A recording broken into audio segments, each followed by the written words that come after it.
الشيطان الرجيم بسم الله الرحمن الرحيم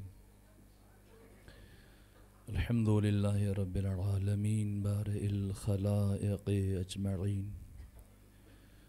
الحمد لأهله والصلاة على أهله الصلاة والسلام على سيد الأنبياء والمرسلين العبد المؤيد الرسول المسدد المصطفى الأمجد الحبيب الأحمد النبي الأمي المكي المدني السراج المنير الكوكب الدري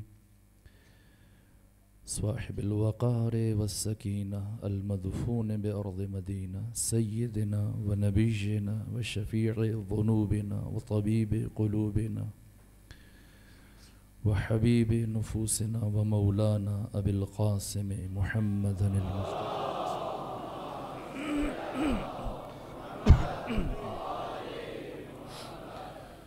وأهل بيته الأطيبين الأطهرين الأنجبين المعصومين المسلومين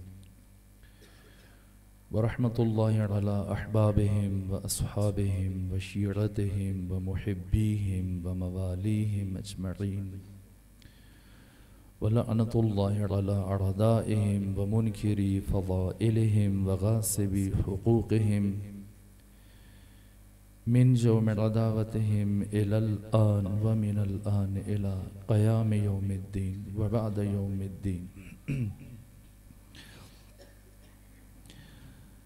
أما بعد فقد قال سبحانه في القرآن بسم الله الرحمن الرحيم أفمن يهدي إلى الحق أحق أن يتبع أمن لا يهدي إلا أن يهدى فما لكم كيف تحكمون صلوات بھیجیے محمد وعلى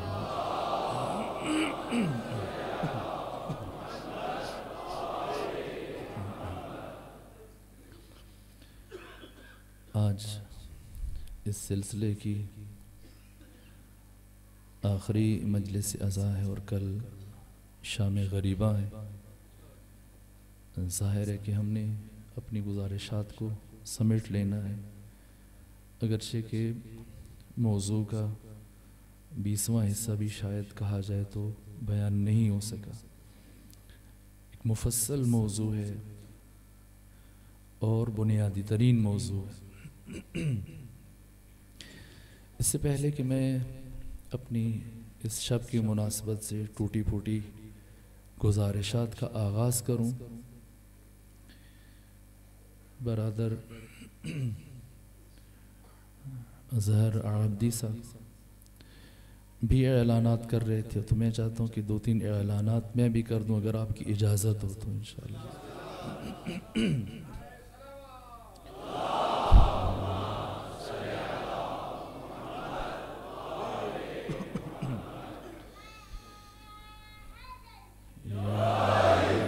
جب بچہ نعرہ لگائے تو ایسا جواب دیں اس کی حوصلہ افزائی اتنی ہو جائے کہ زندگی بھر نعرے لگاتا رہے انشاءاللہ.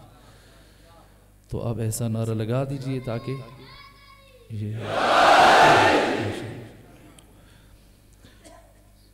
پہلی دعا یہ ہے پروردگار کی بارگاہ میں کہ ان ایام میں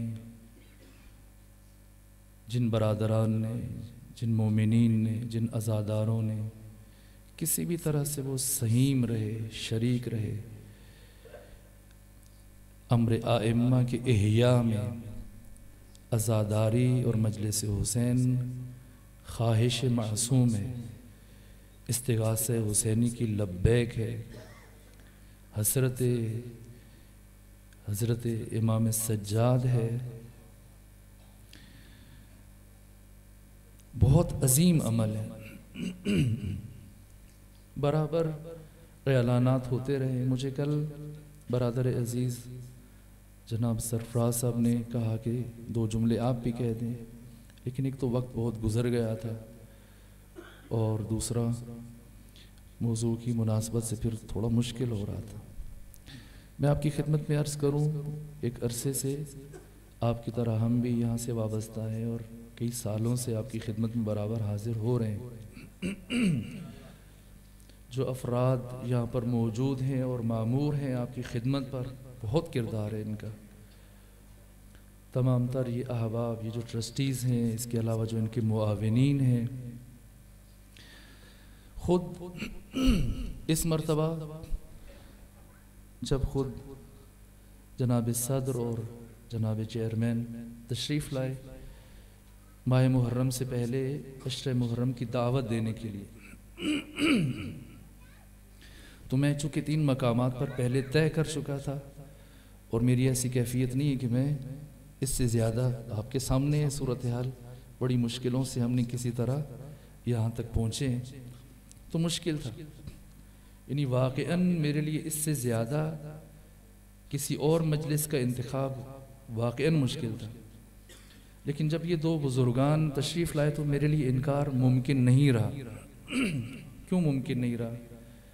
میں عرصے سے دیکھتا ہوں، طالب علم ہونے کی حیثیت سے جب بھی یہاں حاضر ہوا، ان دوستوں کا خلوص، ان کی محبت، مکتب اہل بیت کے ساتھ وابستگی، ان کا عشق اور ان کا شوق، خصوصیت کے ساتھ برادر. انہوں نے چونکہ کل مجھے اعلان کہا اور میں نہیں عرض کر سکا، اس لیے آج لازم سمجھتا ہوں کہ پہلے اعلان کر لوں، پھر 2-4 باتیں جتنی بھی ہم بیان کر سکیں. یعنی قطعی طور پر ممکن نہیں تھا آنا، مشکل تھا، لیکن میں انکار نہیں کر سکا 2 وجوہات کی بنیاد پر. کیونکہ ان میں سے ایک صاحب جو ہے، ان کا یہ خلوص اور اہل بیت کے ساتھ عشق برابر.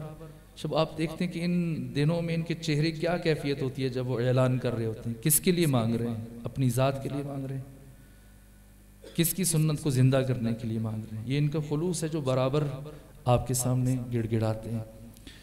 ایک یہ وجہ باعث بنی کہ انہیں انکار نہیں کر سکا، اور دوسرے ان کے ساتھ مرزا صاحب بزرگوار، ایک بزرگ انسان کو انکار کرنا اور ایک مشکل مرحلہ ہوتا. کل یا پرسوں یہ آپ کو ایک نکال کے شعر دکھا رہے تھے، یاد ہے آپ کو؟ کسی جوان نے خریدا. یہ کیسا عمل ہے جس کی طرف برابر تشویق دی جا رہی ہے آپ کو. میں نے آج تک کبھی ممبر سے نجی گفتگو نہیں کی ہے، آج مجبور ہوا ہوں.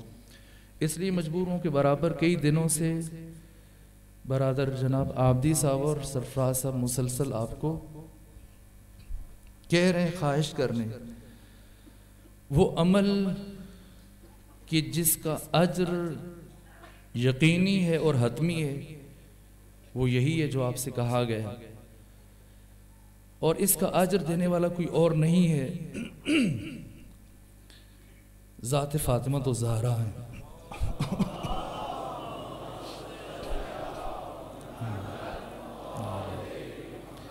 بخدا میں نے یہ جو آپ کی خدمت میں عرض کیا، میں کچھ نہیں بولنا چاہتا لیکن مجبور ہو چکا ہوں. انہوں نے وہ آپ شعر نکال کے آپ کو دکھایا. میری زندگی کا محور، میری زندگی کا مرکز جو میں سمجھا اور جہاں پہنچا، اور جو بھی عنایت ہے، اگر اس قابل ہوا کہ میں 1-2 لفظ کہنے میں کامیاب ہوا تو صرف اور صرف سیدہ زہرا سلام اللہ علیہ کی عنایت ہے.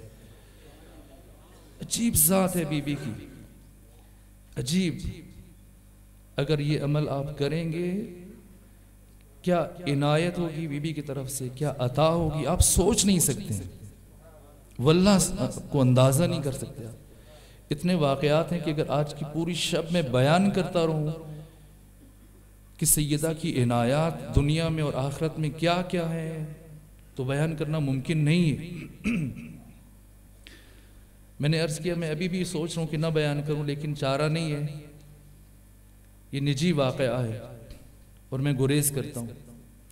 ماہ محرم سے کچھ ماہ پہلے ایک دوست کا میسج آیا، وہ بانی مجلس بھی ہے اور مومنین کو زیارات پر لے کے جاتے ہیں. ان کا نام رشیق رضوی ہے، شاید موجود بھی ہوں اس محفل میں. انہوں نے مجھے میسج کیا اپنا پیکج لکھ کے، اور ایران، عراق، شام اور یہ سارا لکھا جو بھی. تو میں نے جواباً ایسے ہی لکھ دیا کہ کاش ہم بھی جا سکتے، تو چل کے دعا کیجیے گا کہ ہم بھی ہیں. تو انہوں نے فوراً سے فون کیا مجھے اسی وقت، کہا آپ آمادہ ہیں؟ کیونکہ ایک ہم نے سلسلہ شروع کیا کچھ تعمیراتی مسجد وغیرہ کا، اس حوالے سے جو بھی سلسلہ ہے ادھر کرتے ہیں. تو میں اس گنجائش نہیں تھی کہ میں سفر کر سکوں، جا سکوں، اخراجات مسلم نہیں تھے میرے پاس. میں نے کہا دعا کیجئے گا ہم بھی. کہا آپ آمادہ ہو جائیں, تیاری کریں فوراً سے. باقی سارے زائرین کے ویزے بالکل لگنے والے تھے. وہ خود آئے, لیا پاسپورٹ, لیا لے کے گئے. میرے پاس زیادہ راہ نہیں تھا, از خود انہوں نے عنایت کی, اس سفر پہ مجھے لے گئے. بی بی کی عنایت کیا ہے, یہ وہ واقعہ ہے جو شخصاً میرے ساتھ پیش آیا. اور بھی ہیں لیکن میں صرف یہ ایک عرض کر رہا ہوں. چلے گئے, سب سے پہلے ہم کاظمین گئے, سامرہ گئے, نجف گئے, کربلا گئے ان کے ساتھ. وہاں سے جیسے ہم قم پہنچے تو قم میں پہنچ کے جو طالب علم کی سب سے بڑی کمزوری ہے وہ کتاب ہے. میرا بنیادی مقصد سفر کا ایک زیارات تھا, دوسرا کتاب. میری جسمانی کیفیت ہے کہ بس اوقات جب جمعہ کا خطبہ دیتا ہوں تو آخری مرحلے میں پہنچ کر اس طرح کیفیت ہو جاتی کہ میں پھر سورہ جمعہ نہیں پڑھ پاتا, خستگی اور تھکاوٹ کے باعث. لیکن کتاب کے ساتھ ایک ایسا تعلق ہے طالب علم ہونے کی حیثیت سے کہ بس اوقات صبح کتاب کی دکان میں کھڑا ہوں گا تو پھر وہ خود دکان والے کہتے ہیں کہ ابھی چھٹی ہے, دن میں وہ ناغہ کرتے ہیں. اس کے بعد پھر دوبارہ پہنچ جاؤں گا شام تک, جب تک بند نہیں ہو جاتی اس کی دکاندار کی جان نہیں چھوڑتا. اس سارے سفر میں وہ میرے ساتھ احباب شریک جانتے ہیں کہ روش کیا تھی, باقی دوسرے کاموں کو نہیں. اب جب میں قم پہنچا, سفر کا وسیلہ تو وہ بنے. وہاں پہنچ کر اب جیسی کتابوں کو دیکھتا تو میں نے کہا کہ میرے پاس کچھ نہیں, کیا لوں, کہ خالی ہاتھ چلا جاؤں. ایک قم میں چونکہ کئی سال برابر رہنے کی توفیق حاصل رہی, میں سیدہ کی زری سے تھوڑا فاصلے پر, جہاں وہ مسجد کا بالائی حصہ ہے, شیشہ لگا ہوا ہے, دروازہ کھلتا ہے, وہاں پہ بیٹھ کے زیارت کے لیے نہیں گیا. میں نے کہا بی بی میں کربلا سے ہو کے آیا ہوں, نجف سے ہو کے آیا ہوں, کاظمین سے ہو کے آیا ہوں, وہاں سے کچھ نہیں مانگا ہے, وہاں بھی مانگ سکتا تھا. میں کئی سال آپ کے قدموں میں گزار کے گیا ہوں,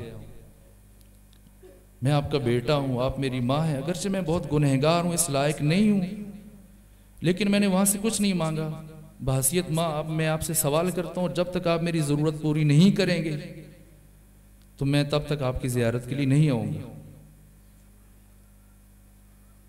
یہ میں نے کہا, کچھ دیر بیٹھا رہا اور پلٹ کے وہ میرے ساتھ تھوڑا سا ہٹ کے بیٹھے ہوئے تھے. ہم دونوں پہنچے ہوٹل میں, کھانے کے لیے بیٹھے تو ایک خاتون امریکہ سے, تقریباً 60 سال ان کی عمر ہے, ہر سال حج پہ جاتی ہیں, ہر سال زیارت کے لیے جاتی ہے. اتفاقاً اس دفعہ بھی وہ آئی ہوئی تھی, سر سے پاؤں تک حجاب میں اور آنکھوں پہ بھی چشمہ تھا.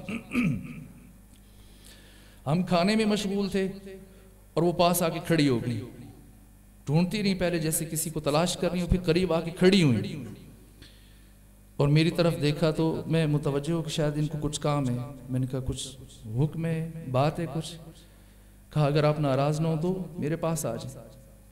بلایا اور ساتھ جو ہوٹل کی وہ لابی تھی وہاں پہ بٹھا لیا, اور یہ تھوڑے فاصلے پہ یہ عینی شاہد ہیں جناب رشید رضوی صاحب. ہم بیٹھ گئے اور جیسے ہی بیٹھے تو کہا بیٹا میری بات پہ شک نہ کرنا, میں بارہا سیدہ زہرا کو عالم خواب میں دیکھ چکی ہوں, میں بی بی کا چہرہ پہچانتی ہوں. رات میں نے عالم خواب میں دیکھا, بی بی تشریف لائیں اور انہوں نے مجھ سے کہا کہ کل میرا ایک بیٹا, ایک دینی طالب علم تمہارے پاس آئے گا, اسے کتابیں چاہیے, تم نے اس کی مدد کرنی ہے, کومک کرنی ہے. $1000 اس خاتون نے مجھے دیا اور پھر وہ پلٹی اور کہا کہ یہ آقا کی طرف سے ان کا حکم تھا تو یہ میں نے کتابوں کے لیے دی. الگ سے کہا کہ یہ آپ جائیں گے تو گھر والوں کے لیے, اپنے دوستوں کے لیے کچھ تحائف لے کے جائیے گا. پھر انہوں نے, اور میں اس رقم سے گیا, میں نے کوئی کتاب نہیں خریدی.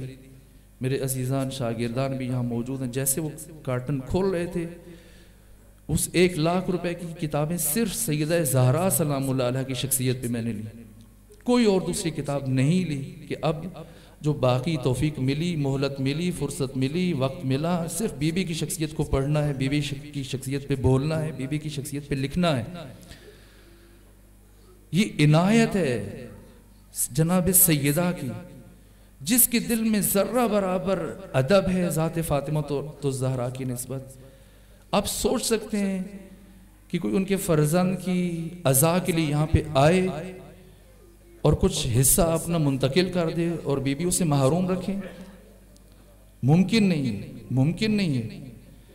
میری صورتحال یہ ہوئی، یہ 7ویں محرم کو صبح کی مجلس جب میں چکوال میں امام بارگاہ مہاجرین میں پڑھ رہا تھا تو پڑھتے پڑھتے میرے لیے بس میں نہیں رہا، آواز بند ہو گئی، بہت مشکل سے مجلس ختم کی، اور بالکل امام بارگاہ کے روبرو ایک ڈاکٹر ان کی کلینک تھا، تو وہ دوست مجھے سیدھا وہاں پہ لے گئے۔ جب میں ان کے پاس گیا، وہ ڈاکٹر سارا سال اپنے پیسے جمع کرتے ہیں اور سال میں ایک مرتبہ چکوال کا سب سے بڑا پروگرام سیدہ کی شہادت کا وہ مناتے ہیں، جو سب سے بڑا پروگرام ہوتا ہے۔ میں 3 دن برابر جاتا رہا، اور اب میری روش یہ ہے کہ میں جیسی مجلس ختم کرتا ہوں پھر کچھ دیر کے بعد ان کے پاس پہنچ جاتا ہوں ان کی زیارت کے لیے۔ وہ باتیں انہوں نے مجھے بتائی ہیں آپ تصور نہیں کر سکتے، میں بیان نہیں کر سکتا، شاید ان کی اجازت نہ ہو۔ ایسی ایسی عنایات انہوں نے بتائی ہیں کہ خود میں حیران ہو گیا۔ کہا کہ میں قرض لے کے بی بی کا ذکر شروع کیا، اور اس کے بعد بی بی نے مجھے اتنا نوازا کہ مجھے جب جو ضرورت پڑتا ہے لمحوں کی تاخیر نہیں ہوتی، میں صرف بی بی سے مانگتا ہوں۔ نہیں ہونا چاہیے تھا ایسا، برابر آپ کہتے رہے۔ ایک دن باقی ہے آپ کے پاس عزیزان، واقعاً یہ جتنا خود کر سکتے ہیں ٹرسٹیز اور یہ افراد، یہ اتنا کرتے ہیں، اور جو بس میں نہیں رہتا بڑھ جاتا ہے سلسلہ، پھر وہ آپ مومنین سے کہتے ہیں۔ پہلے مرحلے میں یہ خود اپنی پوری کوشش کرتے ہیں، سرتوڑ کوشش کرتے ہیں۔ ان کی ہمیشہ کوشش رہی ہے، جتنا میں جانتا ہوں، کہ آپ مومنین کی رفع کے لیے کام کریں، آپ کی سہولت اور آسانی کو دیکھیں۔ اتنی دقت پاکستان کے دیگر اداروں میں، امام بارگاہوں میں، مساجد میں جانے کا شرف حاصل ہوتا رہا، لیکن یقین جان لیجئے کہ مسجد امام صادق پاکستان کی مثالی ترین مسجد ہے ہر اعتبار سے۔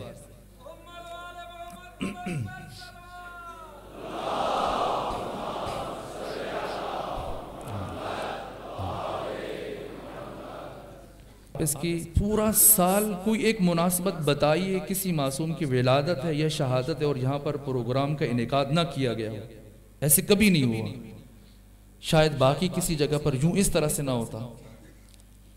اس مسجد کا سب سے بڑا شرف، اس کا سب سے بڑا امتیاز، اس کی سب سے بڑی خصوصیت یہ ہے کہ یہاں پر ایک متقی، زاہد اور پاکیزہ ترین عالم دین امام جماعت ہیں، جو لوگوں کو ہدایت کی طرف تبلیغ کرتے ہیں۔ آغا شیخ محمد شفا نجفی خود ہمارے استاد ہیں۔ اس دور سے جب ہم نے پڑھنا شروع کیا، آغاز کیا، آغا سے ہم نے پڑھنا سیکھا، اور تب سے اب تک جانتے ہیں واقعاً پاکیزہ انسان ہے۔ سعادت ہے اس مسجد کے لیے بھی کہ ایسا عالم یہاں پر موجود ہے۔ اس مسجد میں بہترین لائبریری موجود ہے، اور ہماری ذمہ داری ہے کہ ہم اس کو مزید ایک ایسا ادارہ بنا دیں۔ یہ ہم سب کا سرمایہ ہے، اس کو کامیاب بنانا، اس کو مضبوط بنانا۔ بخدا میں نے اب تک نہیں کہا، لیکن یقین جان لیجیے تکلیف پہنچتی تھی، برابر 8 دن ہو گئے کہا جاتا رہا، اور اس کی وجہ سے تب مجلس بھی تاخیر میں جاتی رہی۔ میں نہیں کہتا آپ نے سستی کی، لیکن اصولاً آپ کو قرض لینا چاہیے، کچھ کرتے، کیسے بھی ایک مرتبہ اپنا حصہ شامل کر دیتے، دیکھتے کہ بی بی آپ پہ کیا عنایت کرتی ہیں، وہ آپ کا حق کبھی نہیں رکھیں گے۔ صلوات پڑھ لیجیے خاندان فاطمہ پر۔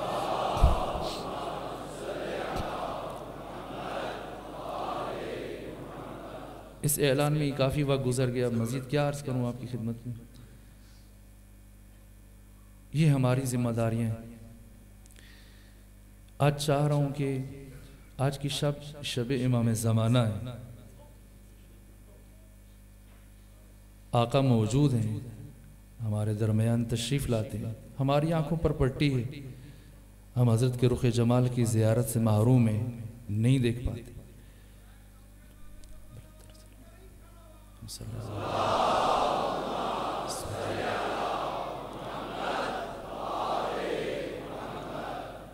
میں سوچ رہا تھا کہ کچھ اور بیان کروں، لیکن چاہتا ہوں کہ دعا میں امام زمانہ نے ہمارے لیے کچھ مانگا ہے.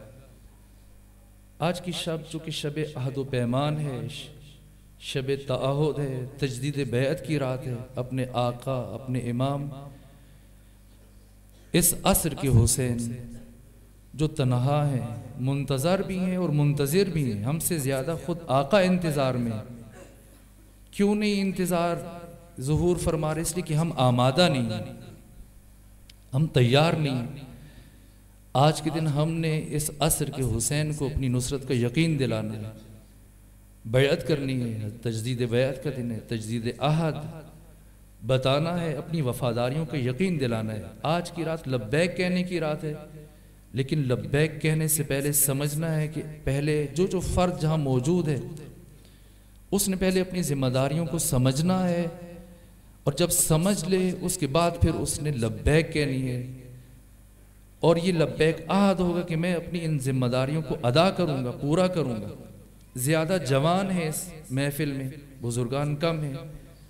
یہ دعا ہے حضرت امام زمانہ عجل اللہ فرجہ شریف کی، جو آقا سے منسوب ہے، نماز میں پڑھی جاتی ہے، آپ سب پڑھتے ہیں. اس کا میں ایک حصہ، جو کہ وقت کم ہے ورنہ یہ پوری دعا پڑھنی چاہیے تھی اور سب کے فرائض بیان ہو جاتے، لیکن چند ایک طبقات کے جو بیان کر سکا عرض کرتا ہوں. فرمایا کہ وَتَفَضَّلْ عَلَىٰ عُلَمَائِنَا بِالزُّهْدِ وَالنَّصِيحَةِ. یہ دعا جو آپ روز پڑھتے ہیں، امام زمانہ کی دعا ہے. اللہ سے کیا مانگ رہے ہیں امام زمانہ؟ کہ پروردگار فضل کر ہمارے علماء پر زہد کا اور نصیحت کا. پہلے مرحلے میں علماء کرام کے لیے زہد مانگ رہے ہیں اللہ سے. کیوں عالم دین کو زاہد ہونا چاہیے؟ کیوں امام زمانہ سب سے پہلے عالم کے لیے زہد مانگ رہے ہیں، جو نائبین ہیں آقا کے؟ زاہد ہونا ضروری ہے. پیغمبر اسلام فرماتے ہیں کہ 2 شخصوں نے میری کمر توڑ دی، ایک بے عمل عالم نے اور ایک با عمل جاہل. فرض کر لیجئے کہ آپ سفر پہ نکلتے ہیں کسی صحرا میں یا ایسے علاقے میں، اور راستے میں آپ کو شدت پیاس کا غلبہ طاری ہو جاتا ہے. آپ پیاس کے ہاتھوں جہاں بلب ہیں، مجبور ہیں کہ سفر روکیں، پانی تلاش کریں، پئیں، ورنہ آپ کی جان جاتی ہے.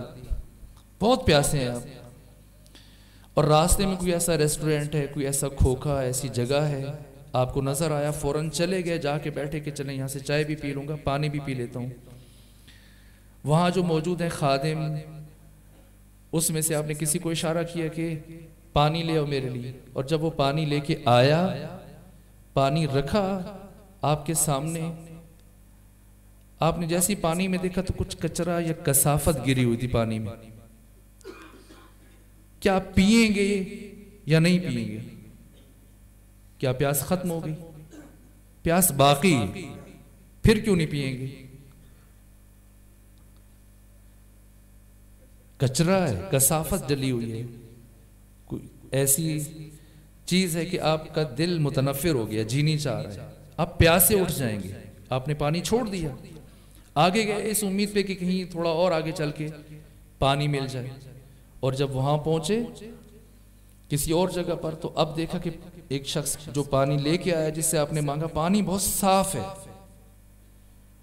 بڑا شفاف پانی ہے، لیکن جیسے وہ شخص پانی رکھ رہا تھا ٹیبل پہ آپ کے لیے، اس کے ہاتھوں کے ساتھ کچھ گندگی لگی ہوئی تھی، کثافت لگی ہوئی تھی.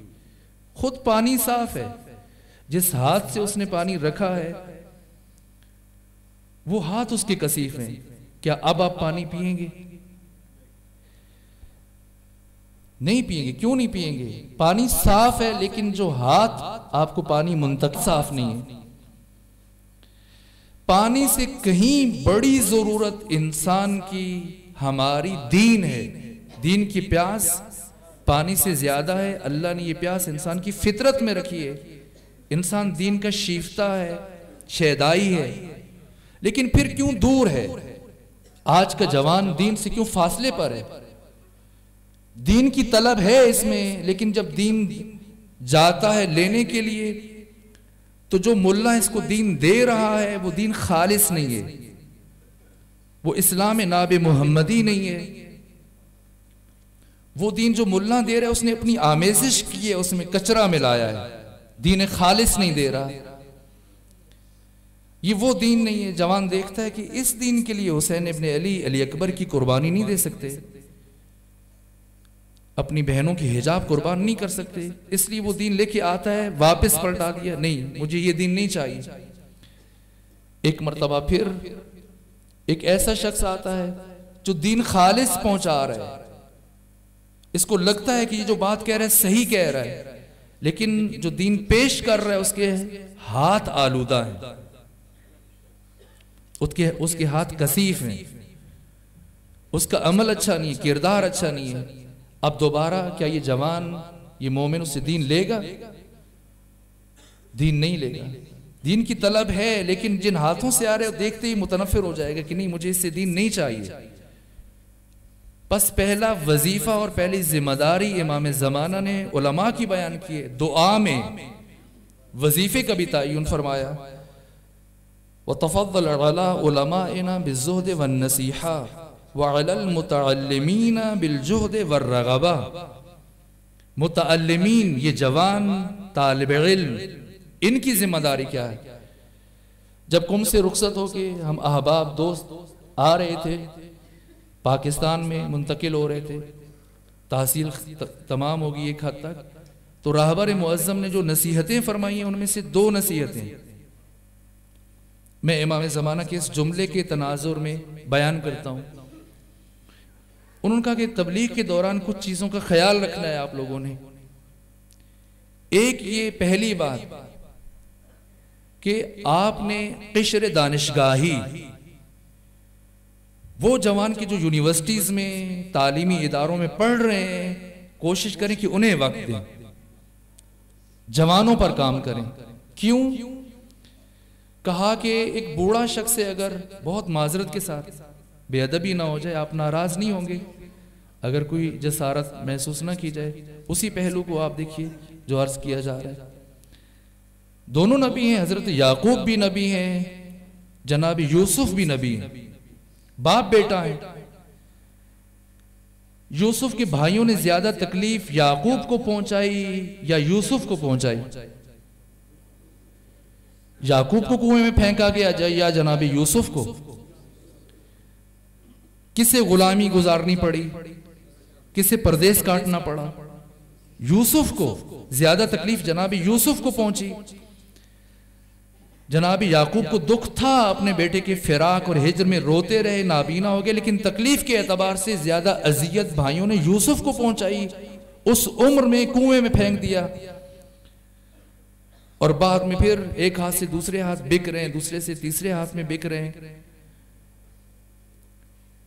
اور پھر غلامی کا عرصہ گزارا، پردیس کاٹا، قید کاٹی، زیادہ اذیت پہنچی۔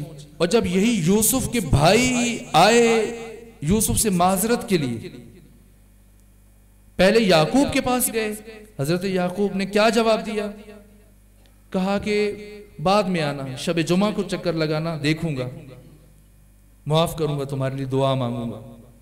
یہ نبی ہیں، باپ ہیں، بیٹا بھی نبی ہے۔ جیسے یوسف کے پاس آئے، یعقوب نے کہا شب جمعہ کو آنا، معاف کروں گا۔ یوسف نے کہا ابھی معاف کرتا ہوں۔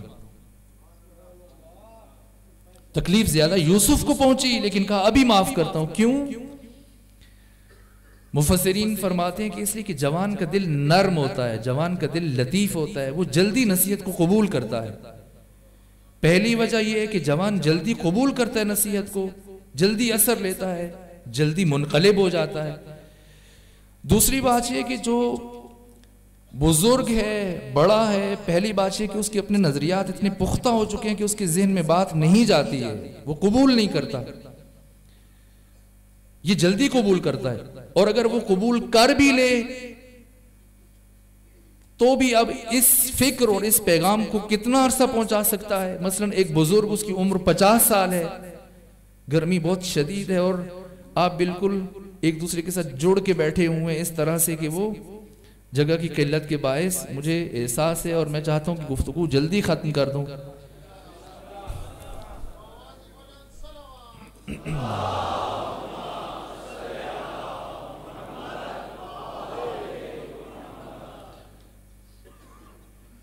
اولاً تو ایک بڑی عمر کے شخص کے ذہن میں بات نہیں، وہ قبول نہیں کرتا، نہ یہ کہ سمجھ نہیں آتی، اور اگر وہ اس پیغام کو وصول کر لے، اس پیغام کا حامل بن جائے، تو اب اس کے پاس کتنی مہلت ہے، کتنا عرصہ وہ بات کو، اس پیغام کو آگے بڑھائے گا۔ اگر 50 سال عمر ہے تو زیادہ سے زیادہ 5 سال موقع ملے گا، 10 سال موقع ملے گا، اس سے زیادہ اس پیغام کو وہ آگے نہیں بڑھا سکتا۔ لیکن ایک جوان جو 15 سال کا ہے، 20 سال کا ہے، 25 سال کا ہے، اس تک اگر ایک عالم فکر پہنچا دیتا ہے تو وہ پھر کم از کم 20، 30، 40، 50 سال تک اس فکر کو آگے بڑھاتا رہتا ہے۔ اس لیے تاکید کی رہبر معظم نے کہ جوانوں پر کام کیا جائے، طلباء پر کام کیا جائے جو کالجز میں، یونیورسٹیز میں پڑھ رہے ہیں، تحصیل میں مصروف ہیں۔ دوسری بات انہوں نے یہ کی کہ شہر کو مقدم رکھیں۔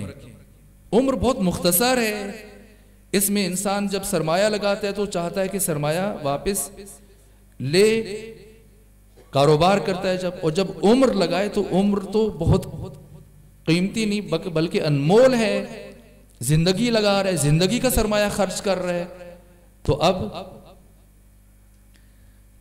کہاں لگائے، یہ انویسٹمنٹ کہاں کرے؟ جب تک پنکھے چلنے میں سلسلہ مکمل ہو جائے تو تب تک ایک صلوات پڑھ لیجیے آپ تاکہ توجہ نہ ہٹ جائے۔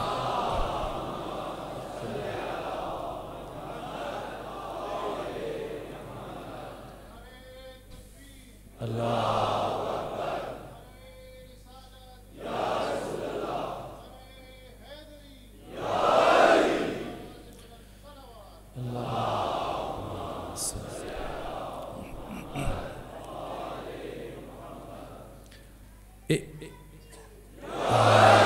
ایک بات یہ کہی کہ آج باتیں منتقل ہو رہی ہیں اور یقین ہو گیا، اب بچے کی آواز کے جواب میں جو آپ نے نعرہ لگایا تو اب یقین ہو گیا کہ آج آپ آمادہ ہیں، باتیں پہنچ رہی ہیں، اب میری فکر بھی، پریشانی بھی ختم ہو گئی۔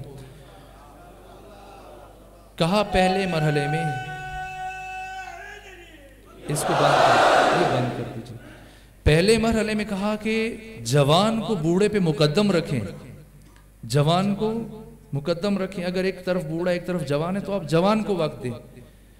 دوسری طرف فرمایا کہ دوسری بات جو کہی، کہا کہ دیہات پر شہر کو ترجیح دیں، اگر ایک طرف دیہات ہے وہاں تبلیغ کا موقع مل رہا ہے آپ کو اور دوسری طرف شہر ہے تو شہر کو ترجیح دیجیے،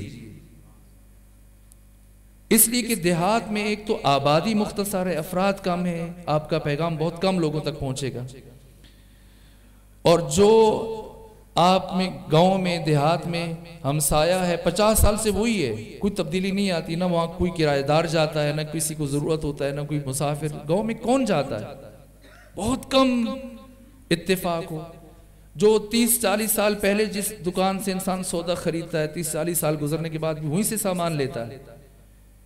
بس اگر دیہات میں جا کر انسان اپنی فکر پہنچانے میں کامیاب ہو جائے تب بھی وہ پیغام محدود ہو گیا، اسے وسعت نہیں ملے گی۔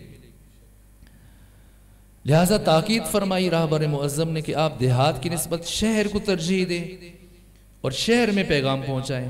شہر میں مسلسل ابھی آپ دیکھیں یہ جو مجمع ہے یہاں پر جو افراد پورے ملک کی نمائندگی ہے،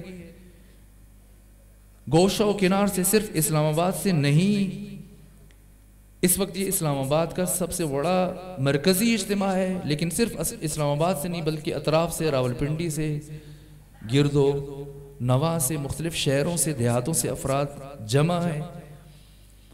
اگر شہر میں انسان ایک بات کرتا ہے تو وہ بہت دیر تک اور بہت دور تک جاتی ہے، اس کا اثر بہت زیادہ ہے، مسلسل لوگ مل رہے ہیں، نئے سے نئے لوگ مل رہے ہیں، ایک دوسرے کو پیغام پہنچاتے ہیں، اس طرح سے پیغام بڑھتا ہے۔ اگر نماز کا وقت آ جائے اور 2 عالم آپ کے سامنے ہوں، دونوں میں سے آپ کس کے پیچھے نماز پڑھیں گے؟ اب دیکھیے ضرور نہیں مسلسل میں بات کروں، اب تھوڑا سا آپ کو بھی بولنا چاہیے۔ ان 2 میں سے مثلا 2 عالم ہیں، محراب کے پاس ہیں، آپ پیچھے سب جمع ہیں، سارے کے سارے نماز پڑھنا چاہتے ہیں، آپ کس کے پیچھے پڑھنا چاہیں گے 2 میں سے؟ آوازیں زیادہ ہوئیں تو وہ بات گم ہوگی، چلیں اس طرح سے دیکھ لیتے ہیں. جس کے پاس وہ کہہ رہے ہیں علم زیادہ ہو. اب یہ دیکھیے ماشاءاللہ بچے بھی ہماری گفتگو میں شامل ہیں، صحیح میں شریک ہیں، اور یہی ہماری کامیابی ہے، تاکہ باتیں منتقل ہوں. مجالس ازا کا یہی فلسفہ ہے. بچے نے کہا کہ جو علم میں زیادہ ہو. آپ فرض کر لیجئے کہ دونوں علم میں برابر ہیں، آپ کس کے پیچھے پڑھیں گے؟ آپ دونوں عمر میں بھی برابر ہیں، دونوں زہد میں بھی برابر ہیں، دونوں سید بھی ہیں جی، دونوں تقوی میں بھی برابر ہیں، دونوں لوکل ہیں. کس کے پیچھے پڑھیں گے؟ دیکھیں اسے امام خمینی نے رسالہ نوین میں ذکر کیا. کون مقدم ہے دونوں میں سے؟ کون آگے جائے گا؟ دونوں عالم ہیں، دونوں زاہد ہیں، دونوں متقی ہیں، دونوں اچھے کردار کے مالک ہیں، دونوں عادل ہیں، دونوں اسی شہر سے ہیں، اسی جگہ سے ہیں، اسی علاقے سے ہیں. کس کے پیچھے آپ پڑھیں گے؟ کسے آگے جانا چاہیے اور کسے پیچھے ہو جانا چاہیے؟ جی نہ نہ نہ نہ، دونوں میں نے کہا عمر میں بھی برابر ہیں، تو پھر آپ اسی بات میں کیوں واپس آ رہے ہیں؟ قرات بھی دونوں کی اچھی ہے، دونوں بہترین قاری ہیں، ہر چیز میں برابر ہیں. آپ یہ دیکھیں گے کہ ان میں سے شہری کون ہے؟ یہ پیغمبر اسلام نے فرمایا ہے جو شہری ہے وہ آگے کھڑا ہوگا، دیہاتی پیچھے کھڑا ہوگا. یہ پیغمبر نے فرمایا، حکم دین ہے، مجتہدین کا یہی بیان ہے. اگر دونوں شہری ہیں تو پھر کیا کریں گے؟ پھر دیکھا جائے گا کہ شہر کی طرف کس نے پہلے حرکت کی. کیوں شہر میں رہنے والا انسان زیادہ باہوش ہوتا ہے، اس کی نگاہ زیادہ وسیع ہوتی ہے. کیوں مثلا بعض طبقات کو ہمارے معاشرے میں احمق سمجھا جاتا ہے، بے وقوف سمجھا جاتا ہے. عورت کو بعض لوگ کہتے ہیں کہ عورت ناقص العقل ہے. کیا عورت واقعاً ناقص العقل ہے؟ وہ ایک خاتون ہے یہی راولپنڈی کی، مجھے اشعار ان کی یاد نہیں، کچھ ہلکا پھلکا ذہن میں ہے کہ بچہ جب دنیا میں آتا ہے اور دنیا میں آنے کے بعد قطرہ قطرہ تو میرے جسم سے خوراک کر لے، اور پھر تھوڑا سا جب اور بڑا ہو جائے تو میرے پرس کو خالی کر دے، اور پھر لائے ٹافیاں، رنگین سکے، اور پھر جو پڑھتے پڑھتے اسکولوں میں، کالجوں میں، یونیورسٹیوں میں اپنے تئیں ہو جائے ایک مرد رشید، اور پھر کسی بزم میں جو تو تقریر کرے اور یہ کہہ ڈالے ناقص العقل ہے عورت، اور پھر بہت دیر تک تالیوں کی گونج میں دیں داد تجھے. مگر اے کل کے قوی یاد فقط یہ رکھنا، جو کوئی اپنی ہی بنیاد کو جھوٹا کہہ دے، کوئی بھی اس کی عمارت کو کھرا نہ جانے. عورت ناقص العقل نہیں ہے، عورت ناقص العقل نہیں ہے، عورت تربیت کا مرکز ہے. خاتون یونیورسٹی ہے معرفت کی. 6 فیکٹرز ہیں، 6 عوامل ہیں تربیت کے. 3 ہڈن ہیں، مخفی ہیں، 3 اوپن ہیں، عوامل جلی. ایک توفیق ہے، ایک دعا ہے، ایک توارث صفات ہے جسے آپ جینز کہتے ہیں. یہ 3 عوامل نظر نہیں آتے، انسان سازی میں ان کا اثر ہے. اور 3 عوامل، ایک والدین ہے، ایک استاد ہے مدرسہ، اور ایک معاشرہ ہے. ان 6 میں سب سے قوی ترین عامل کون ہے؟ والدین. والدین میں سے بھی ماں مقدم ہے. انسان کی تربیت میں سب سے بڑا کردار ماں کا ہے. خاتون ناقص العقل نہیں ہوتی ہے، عورت ناقص العقل نہیں ہوتی ہے. علی ابن ابی طالب نے کسی خاص خاتون کی طرف اشارہ کیا. بعض مرد کامل العقل ہیں، بعض مرد ناقص العقل ہیں، بعض خواتین کامل العقل ہیں، بعض خواتین ناقص العقل ہیں. عورت کو کبھی ہیچ سمجھنا نہ خدا را. عورت کبھی مریم، کبھی حوا، کبھی زہرا. یہ جو کائنات کے مردوں کے لیے اسوہ بن گئی سیدہ زینب بنت علی، کون ہے؟ خاتون ہے. خاتون علم کی یونیورسٹی ہے، ادب کی یونیورسٹی ہے، تربیت کی یونیورسٹی ہے. سب سے زیادہ مؤثر ترین عامل انسان کی تربیت میں سب سے بڑا کردار ماں کا ہے. اور اللہ نے یہ صلاحیت رکھی ہے ماں کے اندر. آج آپ اعتراف کر رہی ہے، دنیا اعتراف کر رہی ہے. یورپ میں چلے جائیں، دنیا کے دوسرے ملکوں میں چلے جائیں، اب سکولوں میں لازم ہو چکا ہے مرد نہیں پڑھا سکتے. کم از کم پرائمری سکولوں میں، ابتدائی سکولوں میں منع ہے، مرد الاؤڈ نہیں ہے، خواتین پڑھاتی ہیں۔ کیوں آج کا انسان اس نتیجے پہ پہنچا کہ خواتین پڑھائیں بچوں کو، مرد نہ پڑھائیں؟ اس لیے کہ یہ صلاحیت اللہ نے مرد میں نہیں رکھی ہے، خاتون میں رکھی ہے۔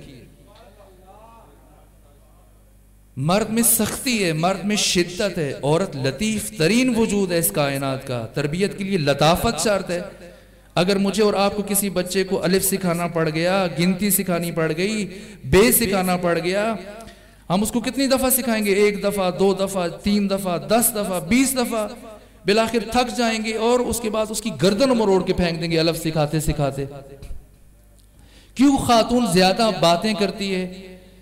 یعنی اس میں زیادہ گفتگو کی صلاحیت کیوں رکھی گئی ہے؟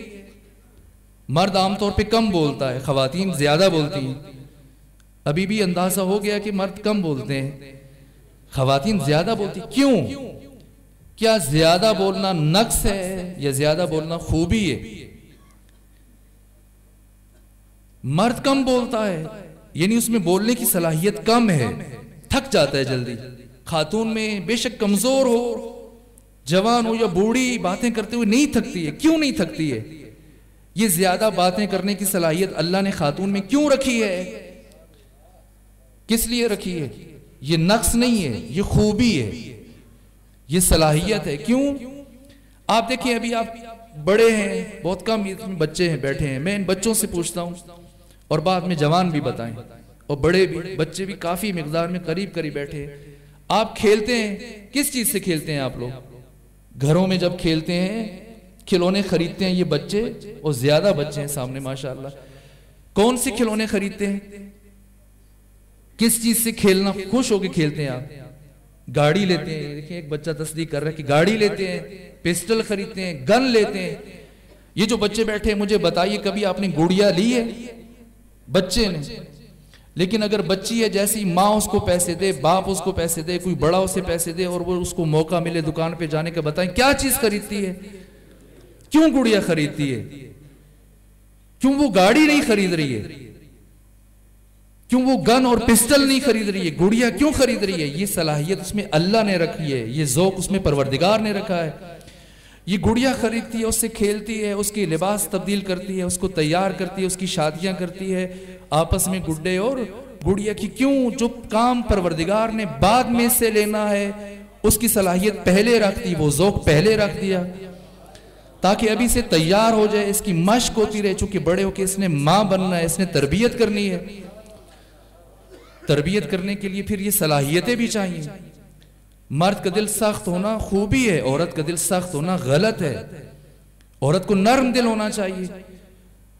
عورت کو بات کرنے کی زیادہ صلاحیت اللہ نے رکھی ہے۔ کیوں؟ نفسیاتی جواب کا پیغمبر نے فرمایا، معصومین نے فرمایا۔ سوال کرتے اور ہم جھٹک دیتے ہیں یا ٹال دیتے ہیں، اچھا بعد میں بتائیں گے آپ کو، یہ بہت غلط ہے۔ کسی انسان کو اس کے سوال کا جواب دینے کا، میرے لیے اس دن بڑا مشکل مرحلہ تھا، میں چاہ رہا تھا گفتگو آگے بڑھ جائے، بزرگوار نے سوال کیا، میں نے کہا اس کا وقت ابھی ہے، آج جواب دینا چاہیے، بے شک گفتگو ڈسٹرب ہوتی ہے تو ہو جائے۔ کیوں؟ سوال کے جواب کا بہترین وقت وہ ہے جب سوال کیا جاتا ہے، اس وقت انسان کا ظرف تیار ہوتا ہے، بالکل آمادہ ہوتا ہے، اس لیے اس کے وجود میں سوال اٹھا۔ یہ سوال کیا ہے؟ سوال کیا ہے؟ کیوں سوال اٹھتا ہے انسان کے اندر؟ یہ صلاحیت اللہ نے رکھی ہے۔ سوال کس انسان کے ذہن میں اور دل و دماغ میں سوال اٹھتا ہے اور کس انسان کے ذہن اور دل و دماغ میں سوال نہیں اٹھتا؟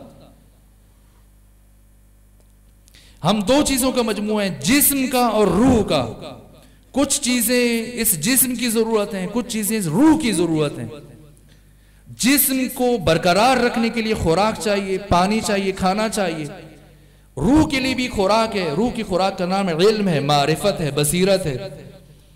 جسم کو جب خوراک کی ضرورت ہے تو ہمیں کیسے پتا چلے کہ اب ہمارا جسم تقاضا کر رہا ہے کہ پانی مل جائے، کھانا مل جائے؟ اللہ نے سسٹم رکھا ہے کہ بھوک لگتی ہے، پتا چل جاتا ہے کہ اب جسم کو ضرورت ہے۔ تو روح کی جو زندگی ہے، روح کی جو حیات ہے، روح کی جو بقا ہے، وہ علم اور معرفت، علم اور معرفت چاہیے۔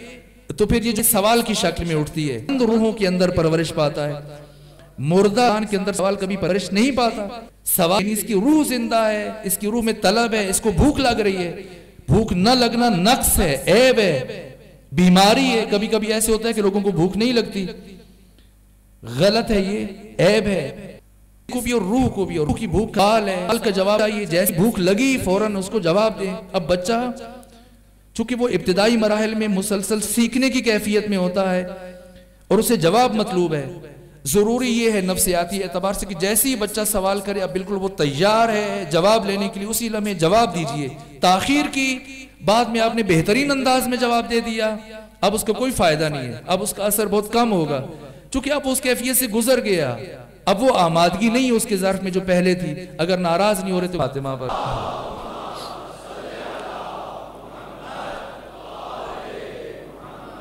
تو عورت ناقص العقل نہیں ہے, اس سے بات چل رہی ہے. یہ اللہ نے صلاحیتیں رکھی ہیں. عورت کا زیادہ بولنا نقص نہیں ہے, خوبی ہے, اور دیگر جو اس کی صفات ہیں. لہذا عورت کو ناقص العقل کیوں پھر کہتے ہیں؟ اس کی کیا وجہ ہے؟ مرد نسبتاً زیادہ اطلاعات ہوتی ہیں. بات جو ہو رہی تھی اس سے نکلے تو نہیں آپ کے ان دونوں میں سے کون نماز پڑھائے گا, وہ بات ذہن میں ہے یا نکل گئی؟ اگر نکل گئی تو دوبارہ لے آئیے. دو کھڑے اور کس کے پیچھے نماز پڑھنی ہے؟ جو شہری ہے. کیوں خاتون کو کہا جاتا ہے کہ خاتون سے مشورہ نہ لو؟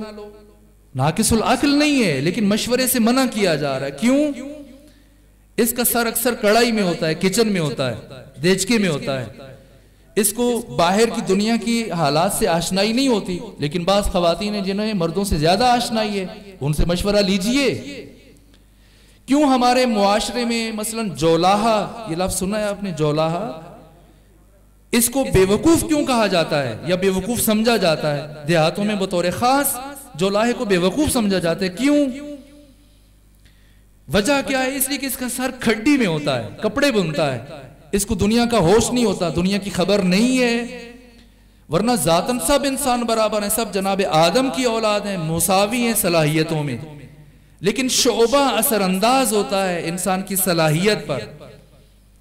اس لیے تاکید کی گئی ہے کہ اگر دو عالم ہیں, ہر چیز میں برابر ہیں, سیادت میں, علم میں, زہد میں, تقوی میں, بصیرت میں, عمر میں, سب دونوں برابر ہیں, تو پھر آپ دیکھیں گے کہ ان میں سے شہری کون ہے. اس لیے کہ شہری زیادہ باشعور ہوتا ہے, اس کے پاس زیادہ معلومات ہوتی ہیں, وسعت فکر ہوتی ہے اس میں. اگر دونوں شہری ہیں تو پھر یہ دیکھا جائے گا کہ شہر کی طرف پہلے کس نے ہجرت کی ہے, پہلے شہر میں کون منتقل ہوا, اس کے پیچھے پڑھیں, دوسرے کو پیچھے کر دیں. اسلام دین علم ہے, دین عقل ہے, دین معرفت, چاہتا ہے کہ علم منتقل ہو. اور ماشاءاللہ میں نے ایک بات کی تھی یہاں پر, اس کی بھی وضاحت ضروری سمجھتا ہوں. میں اس دن جب علم کی اہمیت کے حوالے سے شہید مطہری کی بات کر رہا تھا تو یہ عرض کر رہا تھا کہ کچھ واجبات مردوں کے ساتھ ہیں, کچھ خواتین کے ساتھ ہیں. نماز جمعہ اہم ترین عبادت ہے. دوسری نمازوں کے لیے نہیں کہا گیا کہ آپ دوڑ کے آئیں, باقی نمازوں میں حکم ہے کہ چل کے آئیں. لیکن اگر نماز جمعہ کی آذان ہوئی, قرآن مجید میں صراحت سے ذکر ہے, فَاسْعُوا إِلَىٰ ذِكْرِ اللَّهِ, دوڑ کے جاؤ, پہنچو.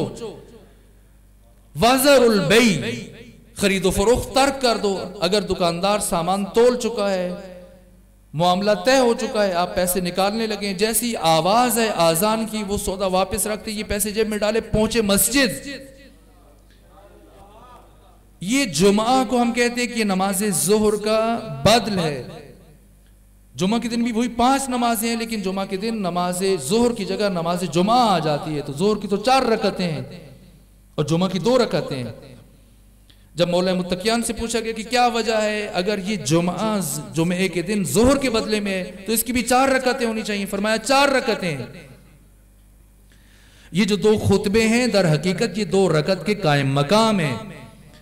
اور امام رضا سے جب پوچھا گیا کہ اس جمعہ کی فضیلت کا فلسفہ کیا ہے, فرمایا اس جمعہ کی فضیلت کا فلسفہ یہی 2 خطبات ہیں.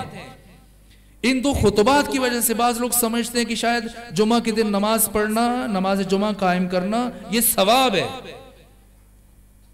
نماز جمعہ کی جو اتنی فضیلت ہے, ثواب رغبت ہے لوگوں کو متوجہ کرنے کے لیے, ثواب فلسفہ نہیں ہے نماز جمعہ کے لیے امام خمینی فرماتے ہیں کہ جب سے ملا نے ثواب کو فلسفہ دین بنایا تب سے دین تباہ ہو کر رہ گیا.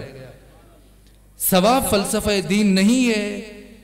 اس جمعے کا مقصد بنیادی ترین یہی ہے. چونکہ کچھ خواتین کی طرف سے یہ سوال آیا, انہوں نے سمجھا کہ شاید میں نے کہا تھا کہ واجب نہیں ہے خواتین پر, شرعی اعتبار سے واجب نہیں ہے, لیکن آنا چاہیے, شرکت کرنی چاہیے تاکہ معارف منتقل ہوں. جمعے کے جو موضوعات ہیں ان موضوعات کو خود امام رضا علیہ السلام نے بیان کیا, شہید مطہری نے اپنی کتاب میں ذکر کیا کہ اس میں کیا موضوعات ہیں. اس اعتبار سے ایک سوال بھی نکل گیا. ایک سوال صلوات پڑھ جی خاندان فاطمہ پر, بس وقت ختم ہو گیا.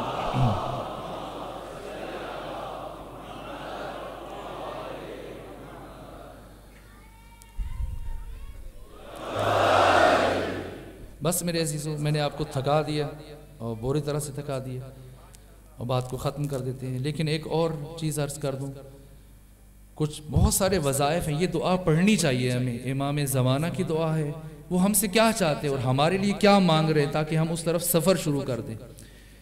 ایک علماء کے لیے کہا کہ ان کو زہد اور نصیحت عطا فرما. عالم کو زاہد ہونا چاہیے. اگر یہ زاہد نہیں ہوگا, لوگ دین کے طلبگار ہیں لیکن دین سے دور ہو جائیں گے, اور دین سے دوری کی وجہ یہ عالم بن رہا ہے. اسی لیے پیغمبر فرما رہے ہیں کہ اس نے میری کمر توڑ دی ہے. دوسرا وظیفہ جوانوں کا ہے. جوانوں کی ذمہ داریاں ہیں, ان کے دل نرم ہیں, ان کے دل جلدی نصیحت کو قبول کرتے ہیں. اس حوالے سے آپ کی خدمت میں عرض کیا. اور بس اگر آپ صلوات پڑھ دیں تو میں صرف ایک بات اور عرض کر دوں آپ کی خدمت میں.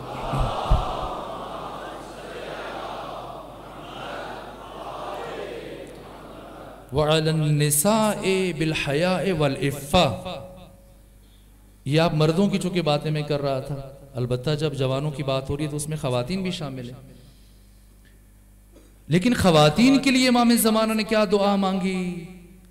فرمایا حیا اور عفت عطا فرما. آج کی شب اگر خواتین نے بھی اس نعرہ پر لبیک کہنی ہے تو وہ یہ سن لیں کہ امام ان کے لیے کیا مانگ رہے اور امام ان کے اندر کیا دیکھنا چاہ رہے ہیں. آج ہم نے امام حسین کو بھی لبیک کہنا ہے, امام زمانہ کو بھی لبیک کہنا ہے. اس عصر کے حسین امام زمانہ ہے. اس لیے ذمہ داریاں جب ہم متوجہ ہو چکے ہیں کہ ہماری کیا کیا ذمہ داری ہے, طلاب علم کی ذمہ داری کیا ہے, جوانوں کی ذمہ داری کیا ہے, علماء کرام کی ذمہ داری کیا ہے, خواتین کی ذمہ داری جو اہم ترین ذمہ داری ہے, فرمایا ان کو حیا عطا فرما, عفت عطا فرما.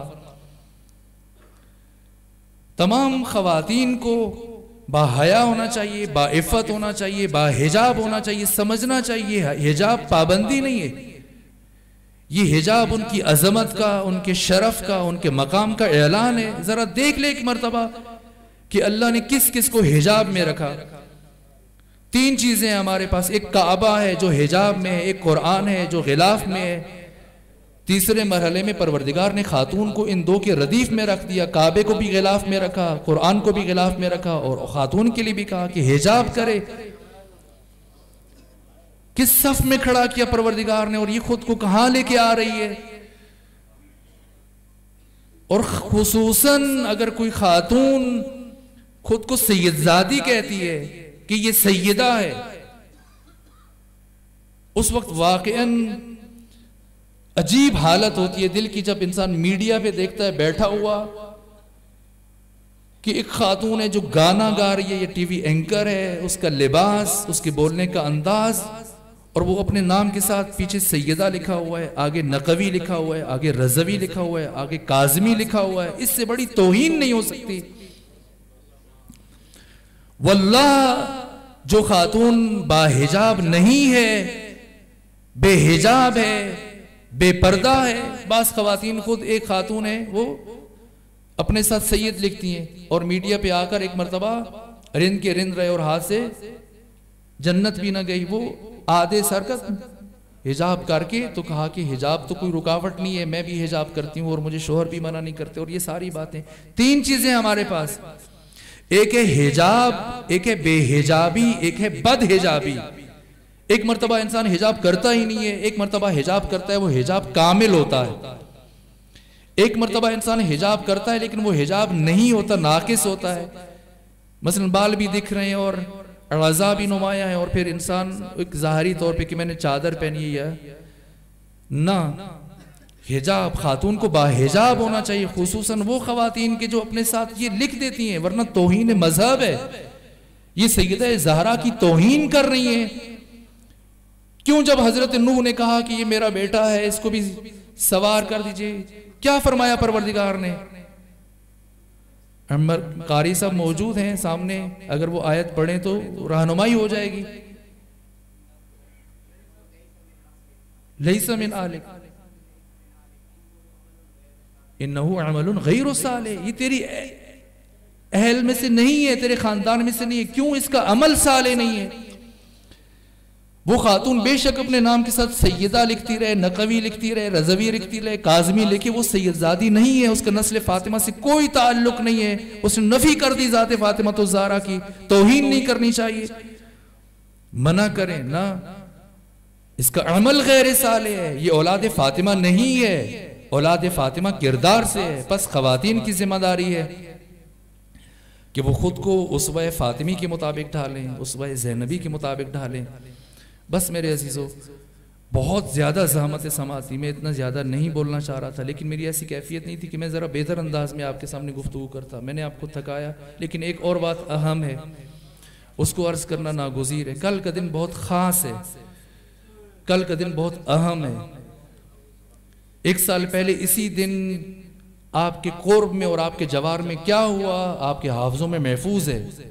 آپ کا دشمن بہت عیار ہے، آپ کا دشمن بہت شاطر ہے، آپ کا دشمن بہت کثیف ہے، اس سے آپ کسی بھی چیز کی توقع رکھ سکتے ہیں۔ آپ یہ مت سوچئے کہ وہ غافل ہے یا وہ اس طرف متوجہ نہیں ہے، نہ، ممکن ہے کہ وہ پہلے سے بڑھ کر ارتکاب کر دے۔ بس ہم نے سمجھنا ہے اپنی ذمہ داری کو، کل کا دن ہم نے کیسے گزارنا ہے۔ رہبر معظم کا ایک اور جملہ عرض کر دوں، اسی مناسبت سے ابھی میرے ذہن میں آیا۔ انہوں نے کہا کہ ایام عزا میں اور مراسم عزاداری میں ایسا کوئی بھی عمل جس سے مذہب کی توہین ہوتی ہے اس کا ارتکاب حرام ہے۔ ایسی کوئی بھی رسم، ایسا کوئی بھی کام جس سے مذہب کو نقصان پہنچ رہے، دین کو نقصان پہنچ رہے، مکتب کو، وہ حرام ہے۔ لہٰذا یہ ہم نے احتیاط رکھنی ہے۔ اس کے علاوہ میں ایک اور عرض کروں، مثال قائم کر دیجئے دنیا میں۔ اس وقت جنوبی لبنان میں کل کے دن جوان جہاں پر عزاداری کرتے ہیں، سینہ زنی کرتے ہیں، نوحے پڑھتے ہیں، وہاں ایک اور کام کرتے ہیں، پوری دنیا کو اور دنیا کے بڑے بڑے اخبارات میں یہ خبر چھپتی ہے، اور اپنے عمل سے وہ بشریت کو حسینیت کی طرف دعوت دیتے ہیں، بلاتے ہیں۔ عاشور کے دن اتنی بڑی مقدار میں خون جمع ہوتا ہے، عطیات دیے جاتے ہیں، جوان جاتے ہیں وہاں پر خون منتقل کرتے ہیں، اور پورا سال اسپتالوں کے لیے کافی ہو جاتا ہے، بس اوقات ضرورت سے زائد ہو جاتا ہے، باہر بھجواتے ہیں دوسرے علاقوں میں۔ جوانوں، آپ کا خون بہت قیمتی ہے، آپ کے خون کا ایک ایک قطرہ بہت قیمتی ہے۔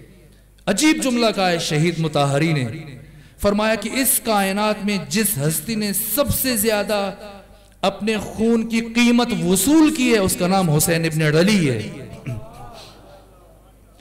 ایک ایک قطرے کی جو امام حسین نے قیمت وصول کی ہے وہ دنیا میں کوئی بھی انسان نہیں کر سکا۔ اگر آپ حسینی ہیں تو آپ کے خون کے ایک ایک قطرے کی بہت قیمت ہے۔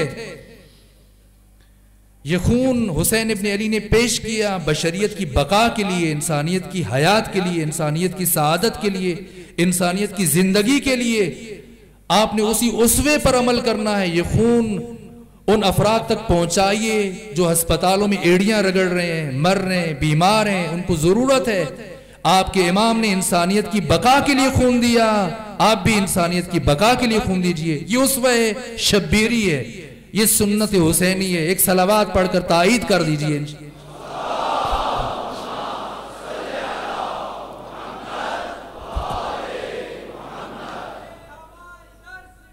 کربلا کربلا کربلا کربلا کربلا کربلا۔ اور ایک اور عرض کر دوں آپ کی خدمت میں، وہ اعلان نہیں کرنا چاہ رہا تھا لیکن اب جی چاہ رہا ہے کہ آپ کی خدمت میں اعلان کیا جائے۔ ہمارا وظیفہ عصر غیبت امام زمانہ میں امت سازی ہے۔ الحمدللہ بہت سارے عزیزان اپنے اپنی جگہ پر اپنی اپنی صلاحیتوں کو دین کے لیے وقف کیے ہوئے ہیں. ہمارے عزیز برادر وہ سامنے تشریف فرمائے، وہ خوبصورت کام کر رہے ہیں. بنیادی ترین کام اس وقت جو چاہیے، اس وقت ہماری نسلوں کو ہماری گودوں سے چھینا جا رہا ہے، ہماری اولادوں کو ہماری گودوں سے چھینا جا رہا ہے. بس ظاہری طور پہ تعلق ہے. ایک ماں اور بیٹی ایک ساتھ چل رہی ہیں بازار میں، گلی میں، کوچہ و خیابان میں، لیکن وہ ایک ساتھ نہیں چل رہی ہیں. ایک گھر کے نیچے، ایک چھت کے نیچے بس زندگی گزار رہی ہیں، لیکن ان کا ایک دوسرے سے وہ رشتہ نہیں ہے، وہ تعلق نہیں ہے. ان کے درمیان صدیوں کا فاصلہ حائل ہے. ظاہری اعتبار سے ایک خاتون ہے، مثلا ماں ہے تو اس نے برقع پہنا ہوا ہے، چادر اوڑھی ہوئی ہے، اور بیٹی نے اگر حجاب کامل نہیں کیا ہوا ہے تو کیا بیٹی دور ہے سیرت فاطمہ سے اور ماں قریب ہے؟ نہ. علی شریعتی نے کہا کہ ہر دو دور ہیں، ماں بھی دور ہے ظاہری، چونکہ اس نے بھی ایک روایت پہ وہ کیا ہوا ہے. روح فاطمہ تو زہرا سے دونوں دور ہیں. البتہ اگر میں نے علی شریعتی کا نام لیا ہے تو میں تائید نہیں کر رہا ان کی. قرآن مجید ہمیں اصول دے رہا ہے، بشر عبادی الذین یستمعون القول فیتبعون احسنا. میرے حبیب بشارت دیجئے ان کو جو ہر ایک کی بات کو پوری توجہ سے سنتے ہیں اور پھر جو بہترین ہوتی ہے اسے چن لیتے ہیں. علی شریعتی کی ساری باتیں درست نہیں ہیں.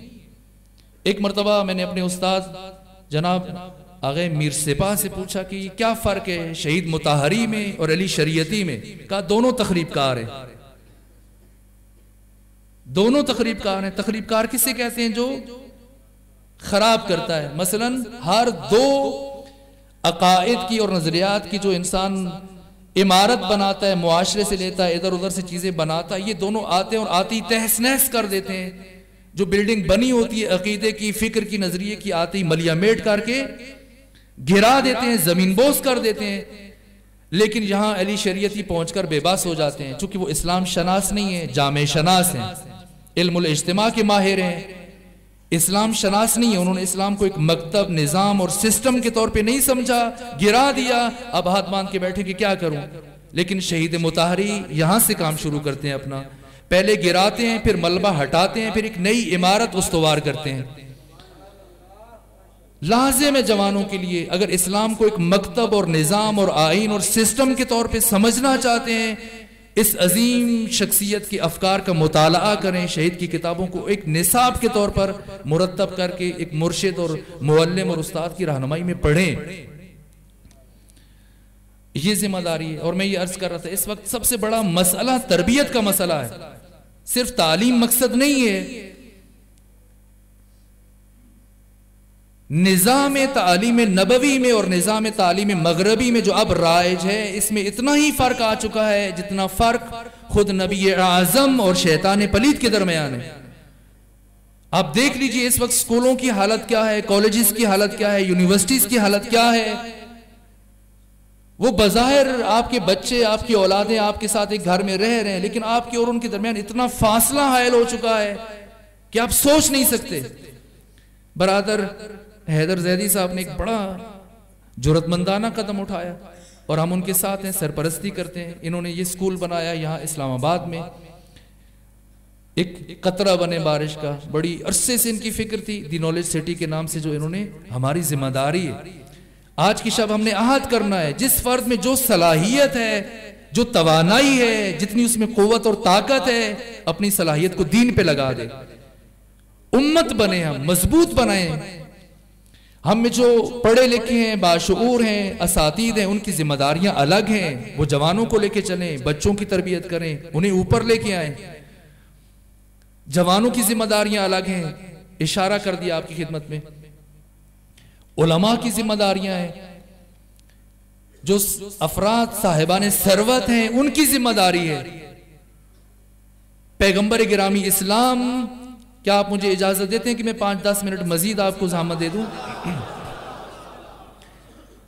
پیغمبر نے مسجد میں ایک مرتبہ صحابہ کرام سے پوچھا، پہلے انفرادی طور پر فرمایا، آپ مجھے بتائیں ایک شخص جس کے سر پہ پگڑی ہے یا جس کے سر پہ ٹوپی ہے، ہاتھ میں تسبیح ہے، ماتھے پہ سجدے کا نشان ہے، ہر وقت نماز کے ٹائم نماز کے لیے چلا جاتا ہے، روزہ رکھتا ہے، ساری عبادات کرتا ہے، لیکن اس کی اقتصاد، اکانومی، معیشت اپنی نہیں ہے. دین اس انسان کو کس نگاہ سے دیکھتا ہے؟ یہ دیندار ہے. ایک برادر فرما رہے ہیں کہ بے شک بے شک بے شک 3 مرتبہ تائید کی، اس لیے کہ ہم داڑھی دیکھ کر دیندار ہونے کا اندازہ لگاتے ہیں، ماتھے پر سجدے کا نشان دیکھ کر، ٹوپی دیکھ کر، تسبیح دیکھ کر، جائے نماز پر کھڑا دیکھ کر، نمازوں کو دیکھ کر. نہ، پیغمبر اسلام نے فرمایا کہ دیندار کون ہے اور بے دین کون ہے. ایک تعارف جو دیا، کہا لا دین لمن لا معیشت لہ، وہ شخص جس کی معیشت نہیں ہے، اقتصاد نہیں ہے، وہ بے دین ہے. عبادتیں کرتا رہے، نمازیں پڑھتا رہے، پھر بھی بے دین ہے. اپنی ضروریات کے لیے جو دوسروں کے سامنے ہاتھ پھیلائے، جو مستقل نہ ہو. علی ابن ابی طالب علیہ آلاف و طیت و ثنا ایک جنگ سے واپس آئے، جیسی کوفہ میں داخل ہوئے، دیکھا مسجد کھچا کھچ بھری ہوئی ہے. لوگوں نے بستر لگا دیے ہیں، وہیں پر لوٹے رکھے ہوئے ہیں، وہیں پر کھانے پک رہے ہیں، کھانے کھا رہے ہیں، نماز پڑھ رہے ہیں، عبادت کر رہے ہیں، تسبیحاں گھما رہے ہیں. جیسی آئے حضرت دیکھا مسجد میں رش لگا ہوا ہے، لوگوں نے ڈیرے ڈال لیے. ایک صحابی سے پوچھا یہ کون لوگ ہیں، یہ کیا کر رہے ہیں، کیوں گھروں کو چھوڑ کے مسجد میں آگے؟ کہا حضرت یہ رجال الحق ہیں، یہ وہ حق پرست ہیں جنہوں نے اپنے گھر کو، بیوی بچوں کو، سب کو کاروبار چھوڑ کر آ کر اللہ اللہ کر رہے ہیں، مسجد میں بیٹھ کے تسبیح گھما رہے ہیں، یہیں پر سوتے ہیں، یہیں پر وضو کرتے ہیں، یہیں پر رہتے ہیں، لوٹے وغیرہ، تسبیح، کپڑے، ہر چیز ادھر ہی سب کچھ. جیسی حضرت نے جو سنا، غضب کے آثار حضرت کے چہرے پر نمایاں ہوئے. پوچھا کہ پھر ان کو کھانا کون دیتا ہے، ان کی ضرورت کی چیزیں کون لے کے آتا ہے؟ کہا ظاہر ہے کہ وہ ہم، یہ توفیق اللہ نے ہمیں دی ہے، ہم لے کے آتے ہیں. کہا اگر تم نہ کر سکو اور نہ لا سکو کبھی ان کے لیے کھانا، کہا پھر یہ صبر کرتے ہیں. حضرت نے فرمایا کہ کوفہ کی گلیوں کے کتے بھی یہی کام کرتے ہیں کہ کوئی پھینک دے تو کھا لیتے ہیں اور نہ دے تو. فرمایا اٹھو، گھروں کو جاؤ، جا کر اپنے بچوں کی پرورش کرو، تربیت کرو، یہ ذمہ داری ہے.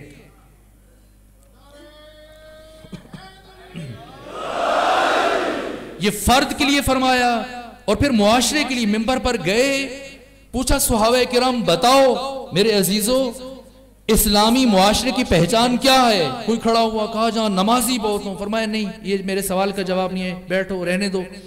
ایک نے کہا جہاں پر مسجدیں بہت زیادہ ہوں، کسی نے کہا جہاں پر قاری بہت ہوں، حافظ بہت ہوں، جہاں آذان کی آواز بہت زیادہ آئے. فرمایا نہ، ان میں سے کوئی بھی میرے سوال کا جواب نہیں. اسلامی معاشرے کی پہچان یہ ہے جہاں دینے والے بہت ہوں، لینے والا کوئی نہ ہو، سب کی معیشت مستقل ہو. لا دین لمن لا معیشت لہ. یہاں پر ذمہ داری ہے. بھیک سے منع کرتا ہے اسلام، بھیک مت دیجئے، بھیک شخصیت کشی ہے، قتل ہے شخصیت کا. قطعی طور پر بھیک مانگنے والے کو بھیک نہ دیں، اسلام منع کرتا ہے. معصومین نے، ائمہ نے زندگی میں کبھی بھیک نہیں دی ہے، کبھی بھیک نہیں دی. جو بھی آیا یا تو اسے احساس دلایا جو بہت قریبی تھا. آپ پیغمبر اور ائمہ کی زندگی میں دیکھیں، فرامین بہت کم ہیں، ارشادات بہت زیادہ ہیں. اگر آپ پوری اصول کافی پڑھیں، استبصار پڑھیں، ملا جاز الفقی پڑھیں، وسائل شیعہ پڑھیں، نہج البلاغہ پڑھیں، آپ محسوس کریں گے کہ فرامین 1% ہیں اور ائمہ کے ارشادات 99% ہیں. حکم جاری نہیں کرتے تھے، ارشاد کرتے تھے. ارشاد یعنی ساتھ حکمت اور وجہ بھی بتاتے تھے. حکم کسے دیتے تھے؟ جب سامنے ابو ذر ہو، سلمان ہو، حذیفہ ہو، چونکہ یہ ذہنی طور پر مراحل طے کر چکے ہیں. ان سے ڈائریکٹ بات کرتے تھے چونکہ ان کی آئیڈیالوجی مرتب ہو چکی ہوتی تھی. لیکن عام عوام کی ارشاد کرتے تھے. ایک شخص آیا پیغمبر کے سامنے، بیوی نے کہا کہ دیکھو بہت غربت ہے، تنگ دستی ہے، فاقے ہو رہے ہیں، پیغمبر سے کوئی کچھ مدد کریں. بشیر و نذیر کہتے ہیں پیغمبر کو.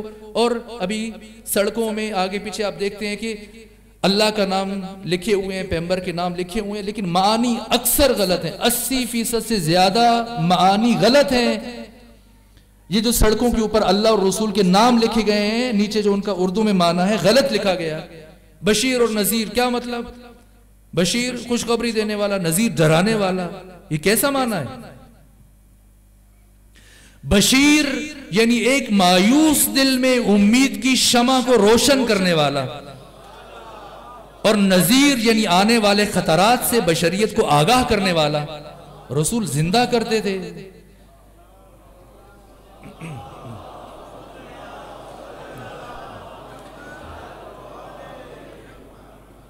رسول امید دلاتے تھے, پر امید کرتے تھے, مایوسی کو ختم کرتے تھے. یہ روش تھی رسول کی. ایک شخص آیا, بیوی نے کہا جاؤ سوال کرو. پیغمبر کے پاس آیا, جیسے ہی لب کھولنے لگا, مانگنے لگا, پیغمبر نے اس کے چہرے کی طرف دیکھا اور کہا کہ اگر کوئی ہم سے مانگتا ہے تو ہم دیتے ہیں, لیکن اگر کوئی نہ مانگے, اپنی حاجت کو دل میں چھپائے رکھے اور صرف اپنے اللہ پر توکل کرے, تو پروردگار اسے اپنے فضل سے غنی کر دیتا ہے. یہ آیا اور اٹھ کے چلا گیا, واپس ہمت نہیں ہوئی کہ پھر مانگے, اور گھر میں گیا تو وہی حالت ہے. پھر بیوی نے کہا کہ دیکھو آپ سے کہا تھا اور آپ نے وعدہ کیا تھا کہ کہوں گا, کہا پیغمبر نے یہ کہا نہیں اب کل جانا تو ضرور کہنا. دوسرے دن گیا, بیٹھا, اپنی حاجت طلب کرنے لگا. پیغمبر نے دوبارہ وہی بات کہی, جو مانگتا ہے دے دیں گے, جو بھی ہم سے مانگے, لیکن کوئی اگر اپنی حاجت کو دل میں رکھے اور صرف اپنی اللہ کی ذات پر توکل کرے, پروردگار اس کو عطا کرتا ہے, اسے اپنے فضل سے غنی کر دیتا ہے. پھر اٹھ کے آ گیا, اور پھر گھر میں بیوی کی ڈانٹ پڑی, اور تیسرے دن پھر جب گیا کہ آج ضرور مانگوں گا, اور جیسی لب کھولنے لگا, پھر پیغمبر کے لبہائے مبارک میں جنبش پیدا ہوئی. پھر فرمایا وہی جملہ جو 2 دن پہلے کا, لیکن آج تیسری مرتبہ جب اس نے وہی جملہ سنا. کیوں ایک بات بار بار کی جاتی ہے؟ اہمیت کی وجہ سے. بس اوقات باتیں بہت ہوتی ہیں کرنے کے لیے, لیکن کبھی ایک انسان بار بار بات کرتا ہے اس کی اہمیت کی وجہ سے. جیسی آج پیغمبر نے تیسری مرتبہ یہ جملہ کہا, اس جوان نے کہا کہ میں نے اپنے اندر ایک قوت محسوس کی, توانائی محسوس کی, امید محسوس کی. وہاں سے اٹھا گیا, گھر واپس نہیں گیا, ہمسائے کے گھر گیا, دستک دی, اس سے کلہاڑی ادھار مانگی, رسی ادھار مانگی, جنگل میں چلا گیا, لکڑیاں کاٹی, لا کے بازار میں بیچی, کچھ پیسوں کی وہ ضرورت کی چیزیں لے آیا, گھر میں کھانے پکانے کی تھوڑے سے پیسے بچا لیے. 3-4-5 دن ایسے کرتا رہا, اور جب کچھ پیسے جمع ہو گئے, گھر بھی چلنا شروع ہو گیا, تو اس پیسوں سے اس نے اپنی کلہاڑی خرید لی, اپنی رسی خرید لی, اور پھر خود سے لکڑیاں کاٹتا اور بیچتا رہا, اور اپنی بچت کرتا رہا. آہستہ آہستہ اس نے اونٹ لے لیا, گھوڑے لے لیے, اور اپنا سلسلہ بڑھاتا گیا تجارت, اور مدینے کے بڑے تجار میں مشہور ہو گیا, معروف ہو گیا, شمار کیا جانے لگا. شکریہ کی غرض سے پیغمبر کے سامنے گیا کہ جا کر شکریہ ادا کرے کہ انہوں نے یہ عطا کر دیا. اس انداز سے جیسی بیٹھا, اپنے لبوں کو کھولنا چاہا, پیغمبر کو بتانا چاہا, حضرت مسکرا پڑے, کہا کہ جو ہم سے مانگتا ہے ہم دے دیتے ہیں, لیکن اگر کوئی اپنی حاجت کو دل میں رکھتا ہے اور اپنے اللہ پر یقین رکھتا ہے, تو پروردگار اسے اپنے فضل سے غنی کر دیتا ہے. یہ انداز ہے. جو قریبی ہوتے تھے انہیں اس طرح سے, لیکن جو دوسرے افراد ہوتے تھے جو مانگنے کے لیے آتے تھے, یہ نہیں کہ ان کو اتنی رقم دی کہ پھر دوبارہ آ جائیں, سبارہ آ جائیں. علی سخی ہیں, لیکن کیسے سخی ہیں؟ جیسے حاتم طائی ہے, جس نے 20 دروازے رکھے ہوں کہ ادھر سے ملے ادھر سے ملے, تاکہ اس کی جو خودی ہے اور خودداری بالکل ہی ختم ہو جائے, نابود ہو جائے. علی ایسا سخی نہیں ہے, نہ اولاد علی. جا کر مطالعہ کیجئے سیرت کی کتابوں میں, تاریخ کی کتابوں میں. جس شخص کو علی نے اور علی کے بیٹوں نے ایک مرتبہ زندگی میں دے دیا, وہ دوبارہ پلٹ کر نہ ان کے پاس آیا, نہ کسی اور کے پاس گیا.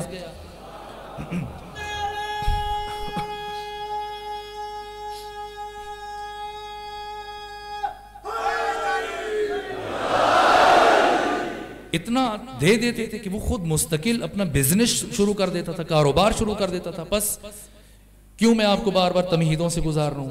وہ افراد کے جو معاشی اعتبار سے مضبوط ہیں, ان کی ذمہ داری ہے. جب تک ایک شیعہ کسی کے سامنے ہاتھ پھیلا رہا ہے, بھیک مانگ رہا ہے, پوری تشیع کے لیے ننگ ہے, توہین ہو رہی ہے پوری تشیع کی. نہ, آئمہ کے پیروکار کو بھیک نہیں مانگنی چاہیے, کسی سے سوال نہیں کرنا چاہیے. خود جو صاحبان ثروت ہیں, خمس اور زکوٰۃ کا سسٹم, نظام جو معصومین ہمیں دے کے گئے ہیں, اس کے ہوتے ہوئے اگر کوئی مومن فقیر ہے, تنگ دست ہے, یہ صاحبان ثروت سے پوچھا جائے گا قیامت کے دن. اللہ نے ان کا حصہ ان کے مال میں اس لیے رکھ کے بھیجا تاکہ ان کی امانت کا امتحان ہو جائے. بس ذمہ داریوں کو سمجھنا ہے. جو افراد پڑھے لکھے ہیں وہ اپنی ذمہ داریوں کو سمجھیں, جو ثروت مند ہیں, وہ جو جوان ہیں وہ. اور آخری بات عرض کروں, اور آخری سے پہلے والی عرض کروں, ہماری خواہش ہے اس حوالے سے, قصد یہ ہے کہ یہ جو ابھی ماہ محرم کے بعد اگر توفیق رہتی ہے اور زندگی رہتی ہے, تو اپنے خطے میں ایک ادارہ جس میں ایک مثالی جامع لائبریری ہو، جس میں ابھی جو کتابیں ترجمہ ہو رہی ہیں اردو میں بہت کم لکھی جاتی ہیں، اور اردو زبان میں اس وقت ہمارے ہاں بڑی سطح کے علماء مفکرین موجود نہیں ہیں جو بڑی شخصیات ہیں علمی اعتبار سے، مثلا وہ دوسرے زبانوں میں کتابیں لکھتی ہیں، اور جو ہماری زبان میں کتاب ترجمہ ہوتی ہے وہ تیسرے درجے کی چوتھے درجے کی کتاب ترجمہ ہوتی ہے، اور اس کا ترجمہ بھی انتہائی ناقص ہوتا ہے۔ عظیم ترین کتاب چہل حدیث جسے امام خمینی نے لکھا 27 سال کی عمر میں، کسے معجزہ کہا جاتا ہے، بہت بڑی کتاب ہے، اردو میں جو اس کا ترجمہ لکھا گیا ہے انسان پڑھتا ہے سر پکڑ کے بیٹھ جاتا ہے۔ نشہ عالم، نشہ کا مطلب کیا لکھا، اردو والا نشہ لکھ لیا، نشہ کا مطلب عالم ہے، دنیا، نشہ آخرت، عالم آخرت، اور اس نے لکھا کہ وہ آخرت کا نشہ جسے وہ ہو گیا، نعوذ باللہ۔ اولاً تو تیسرے چوتھے درجے کتابیں ترجمہ ہوتی ہیں، جو ہوتی ہیں وہ انتہائی ناقص۔ اگر ہمارا مکتب علم ہے اور یہ کام ہم نے آگے بڑھانا ہے، ذمہ داری ہے، سو خواہش ہے کہ کچھ علماء، محققین، افاضل جو دینی مراکز میں موجود ہیں انہیں دعوت دی جائے، بلایا جائے، وہ بیٹھیں، تحقیق ہو، اور جو بنیادی ترین کتابیں ان کے ترجمے ہوں، ایک سکول ہو، ایک ڈسپنسری ہو، مسجد ہو، اور مثلا زیدی بھائی نے جو سکول بنایا یہاں اسلام آباد کے بچے آ کے پڑھ سکتے ہیں، ہم ان کے ساتھ ہیں، یہ ایک ہی سلسلہ ہے، آپ ان کے ساتھ تعاون کیجئے، لیکن ہم یہ چاہتے ہیں کہ پورے ملک سے ایک سسٹم ہو، ایک ریزیڈنشل سلسلہ ہو، آئیں بچے رکیں پڑھیں۔ سو اس حوالے سے آج میں اعلان کروں کہ آپ کو دعوت دے رہا ہوں۔ سیدہ زہرا سلام اللہ علیہ کے روز ولادت ہماری خواہش ہے کہ آپ ملک بھر سے مومنین، جوان، عزیزان، دوست، احباب آئیں گے، آپ کو بھی ہم شرکت کی دعوت دیتے ہیں کہ آپ تشریف لائیے انشاءاللہ العزیز، اور جو جس عنوان سے کوئی مشورہ دے سکتا ہے، رہنمائی کر سکتا ہے، تعلیمی نصاب مرتب کرنے میں ہمارا ساتھ تعاون کر سکتا ہے، سو کرے۔ آخری بات اب عرض کر رہا ہوں، کل کا دن بہت اہم ہے آپ کے لیے، خاص ہے، جوان، بزرگ، ہر ایک کی ذمہ داریاں ہیں۔ دشمن کسی بھی طرح کے عمل کا ارتکاب کر سکتا ہے،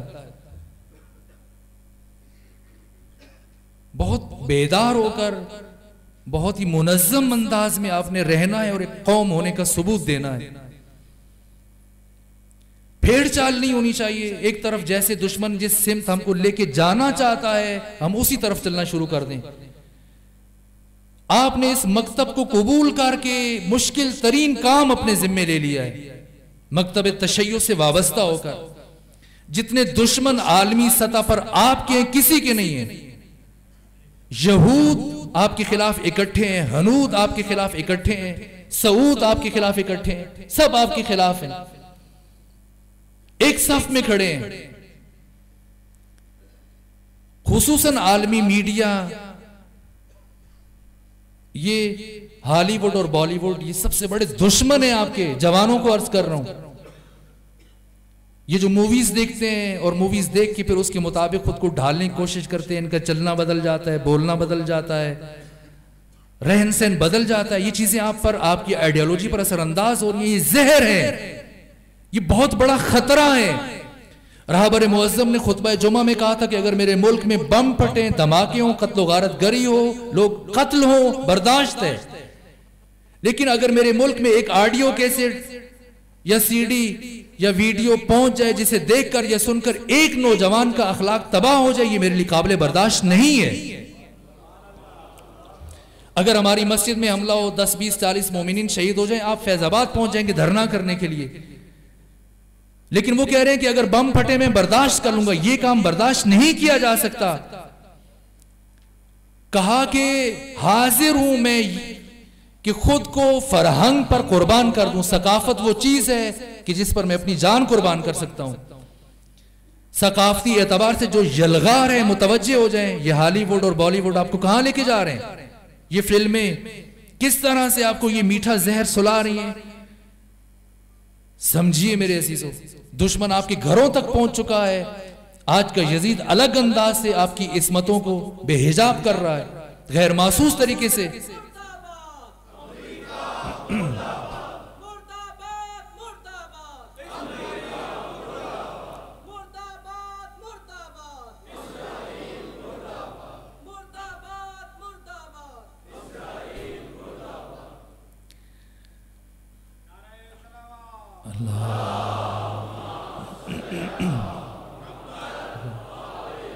میں نے کیوں طول دے دیا اپنی گفتگو کو؟ چونکہ آج آپ نے ادھر ہی رہنا ہے. میں اپنے کل بھی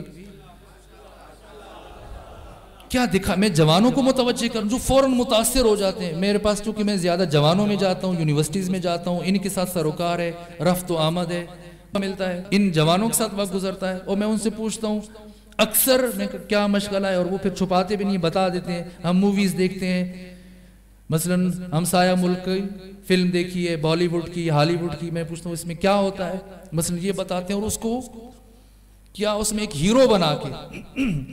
اب جتنی یہ موویز ہیں یہ جوان دیکھتے ہیں، آپ ذرا نتیجہ نکالیے کہ اس میں ہوتا کیا ہے. ایک شخص اٹھتا ہے، سب کو لوٹتا ہے، مثلاً جو بڑے بڑے بزنس مین ہیں، جو بڑے بڑے سمگلرز ہیں، ان کو لوٹتا ہے، جا کے غریبوں کو دیتا ہے، اور اسے یہ جوان ہیرو کے طور پہ دیکھتا ہے، اپنے والیٹ میں اس کی تصویر لگانا شروع کر دیتا ہے، گھر میں لگاتا ہے. ہیروئنز ہیں، ہیرو ہیں، ایکٹرز ہیں، ان کو آئیڈیل سمجھتا ہے. نوجوان، تیرا آئیڈیل صرف وجود مبارک علی کو ہونا چاہیے، باس کو ہونا ہے، یہ آپ کی آئیڈیل نہیں ہے. ضرورت سمجھی امام صادق نے، کسی نے تعریف کی حضرت ایک بہت بڑا زاہد ہے اس وقت مدینے میں، ہر وقت لوگوں کی فلاح و بہبود میں لگا ہوا ہے. یہی چیز جو آپ کو مووی میں دکھائی جاتی ہے، فلم میں، اور آپ اسے اچھا سمجھتے ہیں. امام نے ضرورت سمجھی کہ اس فکر کو باطل قرار دیں، بتائیں اپنے پیروکاروں کو کہ یہ دین نہیں ہے. خود کہا کہ آؤ چلو چلتے ہیں، دیکھتے ہیں کیسا زاہد ہے. جیسے ہی گئے دیکھا کہ وہ زاہد جس سے یہ متاثر ہو چکے تھے امام جعفر صادق کی شیعہ، اپنی ابا کے نیچے ایک مرتبہ وہ دیکھا سبزی والے کے پاس کھڑا ہوا تو کچھ چیزیں اٹھائیں، نیچے رکھ لی. آگے گیا روٹی والے کے پاس، اسے باتوں میں لگایا تو نیچے رکھ دی. اور کوئی آگے گیا تو وہاں سے کوئی اور فروٹ اٹھایا، اس کو نیچے رکھ لیا باتوں میں لگا کے، اور سب امام کی طرف دیکھ رہے ہیں. تو امام نے کہا یہ کیا ہو رہا ہے؟ کہا کہ اب دیکھیے آگے کیا کرے گا یہ. اب ساری چیزیں اٹھا کر کافی سارے شاپر نیچے بنا لیے، ان کو باتوں میں لگا کے چیزیں اٹھا لی، اور اب پہنچا اس جگہ پر جہاں پر کچھ مریض اور محروم افراد رہتے تھے، بھوکے لوگ رہتے تھے. کسی کے سامنے روٹی رکھ دی، کسی کے سامنے پھل رکھ دیا، کسی کے سامنے کیا رکھ دیا. یہی دیکھتے ہیں نا آپ موویز میں کہ ان سب سے چھین کر جو بیمار بچے ہیں، جو کینسر کے مریض ہیں، ادھر خرچ کر رہا ہے، اور آپ متاثر ہو جاتے ہیں. دیکھیں آپ کے امام نے کیا کیا ہے، کیا سمجھایا ہے. جیسے ہی دیکھا اس نے یہ کام کیا، امام نے کہا ادھر آؤ، یہ کیا کیا آپ نے؟ کہا آپ کون ہیں؟ کہا میں جعفر صادق ہوں. کہا تعجب ہے کہ اس خاندان کا فرد مجھ سے اس طرح بات کرے، یوں پوچھے. کہا کیوں؟ کہا کہ یہ جو عمل آپ نے کیا یہ کیوں کیا ہے؟ چیزیں اٹھاتے رہے اور آ کے ادھر دے دی. کہا آپ کو تو مجھے آپ سے یہ توقع نہیں تھی کہ آپ بات کریں گے. آپ جانتے ہیں کہ ایک عمل کی کتنی نیکیاں ہیں؟ آپ بتائیے. 10 نہیں، 70 کا عدد، 40 کا عدد یہ کثرت کے لیے استعمال ہوتا ہے. مطلب یہ نہیں ہوتا کہ 70 ہی ہیں. مثلا 70 نیکیاں ہیں، اس نے کہا 70 نیکیاں ہیں، اور گناہ کریں تو کتنا گناہ لکھا جاتا ہے؟ ایک. اب اس نے یہ حساب کر کے بتایا امام کو کہ اتنا بھی آپ نہیں سمجھتے کہ مجھے 70 نیکیاں جو ملی ہیں بدلے میں سے ایک گناہ نکال لیجئے، پیچھے 69 نیکیاں میرے کھاتے میں. اتنا بھی نہیں پتا آپ کو؟ آپ کا تعلق خاندان رسول سے ہے، مجھے آپ سے یہ امید نہیں تھی. امام نے فرمایا کہ تو بہت غلطی پر ہے، بہت غلطی پر ہے. مقصد جتنا پاک ہو وسیلہ بھی اتنا ہی پاک ہونا چاہیے. حرام مال اٹھا کر انسان اس کو خیرات کے طور پہ خرچ نہیں کر سکتا. کبھی بھی مقصد وسیلے کو جائز قرار نہیں دیتا. فتح مکہ کے موقع پر جب بتوں کو توڑنے کی بات تھی، کیوں پیغمبر نے علی سے کہا کہ میرے کندھوں پر سوار ہو جائیں؟ یہ کیا طریقہ ہے؟ ایک انسان دوسرے کے کندھوں میں بہت عجیب لگتا ہے. کیا کسی ہمسائے کے گھر سے سیڑھی نہیں منگوا سکتے تھے؟ منگوا سکتے تھے، کیوں نہیں منگوائی؟ اس لیے کہ اب بت توڑنے ہیں اور کسی بت پرست کے گھر کی سیڑھی استعمال نہیں ہو سکتی.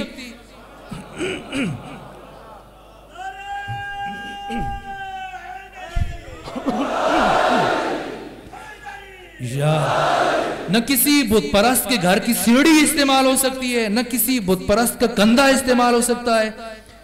کسی نے آگے بڑھ کے کہا کہ مجھے اجازت دیجئے میں توڑتا ہوں. کہا نہیں تم رہنے دو, جس نے اتنے عرصہ ان کی پرستش کی ہے وہ قادر نہیں ہے, علی توڑے گا جس نے زندگی میں کبھی سر نہیں جھکایا ان کے سامنے.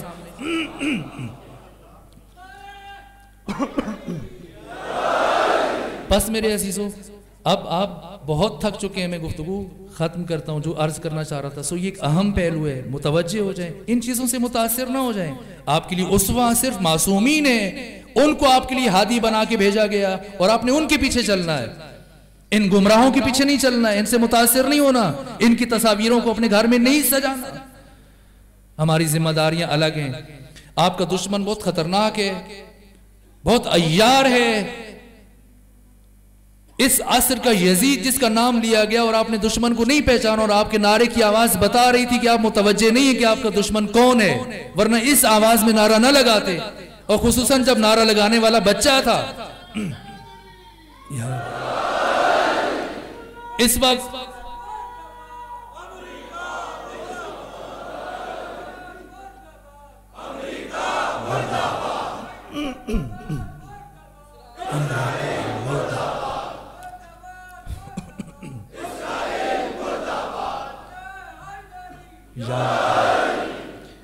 اس وقت تشیع کی سب سے بڑی دشمن امریکہ نے دو ملکوں کے ذمے لگایا وہ یہ کام, ایک قطر ہے, ایک سعودی عرب ہے. عالمی سطح پر خصوصاً پاکستان میں تشیع کی نسل کشی پر, انہیں قتل کرنے کے لیے اور ختم کرنے کے لیے جس ملک کو امریکہ نے منتخب کیا اس کا نام سعودی عرب ہے. اور عقائد میں تشیع کو منحرف کرنے کے لیے اور گمراہ کرنے کے لیے جس ملک کو چنا گیا اس کا نام قطر ہے. عالمی سطح پر یہ کام ہو رہا ہے. خود پاکستان میں ولایت کے نام پر ولایت دشمنی ہو رہی ہے. اور کون ہے؟ آج سے 1400 سال پہلے قرآن صامت کو دشمن نے نیزے پہ بلند کر کے علی کی فوج کو 2 حصوں میں تقسیم کر دیا. آج کے دشمن نے وہی کام کیا ہے, شاطر اور عیار دشمن نے.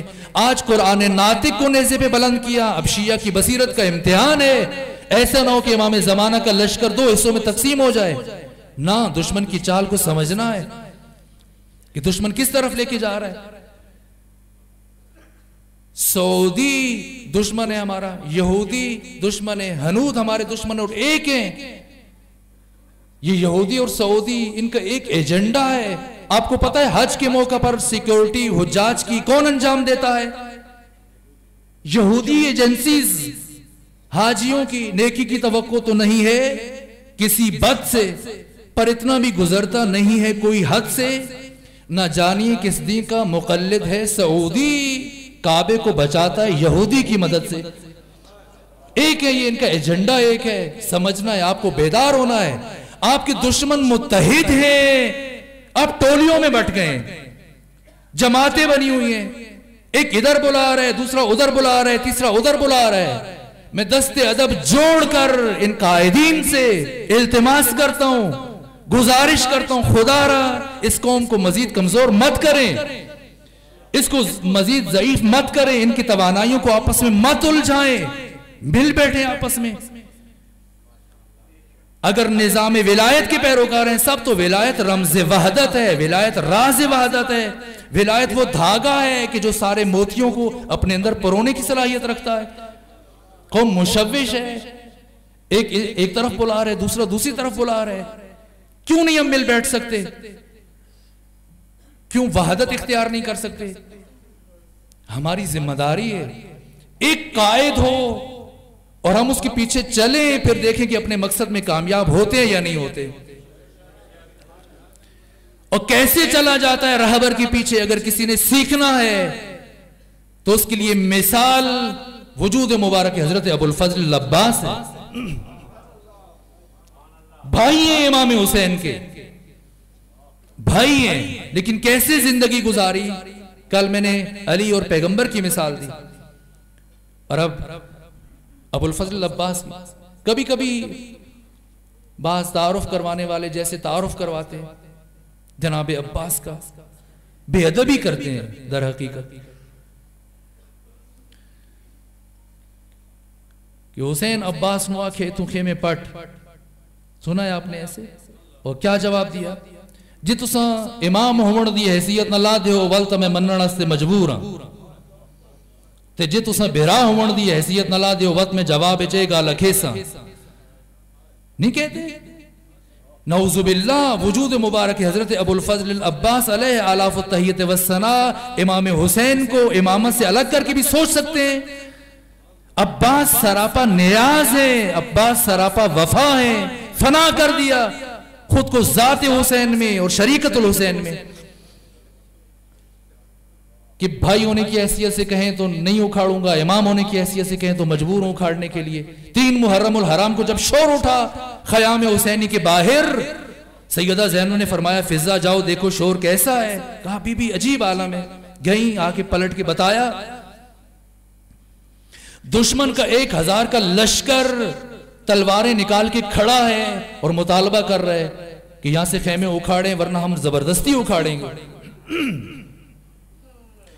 اور ابو الفضل عباس نے اپنی تلوار کھینچ کر ان کے سامنے 1000 کے لشکر کے خط کھینچ دیا اور پورے جلال کے عالم میں اور غضب کے عالم میں کھڑے ہیں اور فرما رہے ہیں کہ جس نے اپنی ماں کا دودھ پیا اس خط کو عبور کر کے دکھلائے.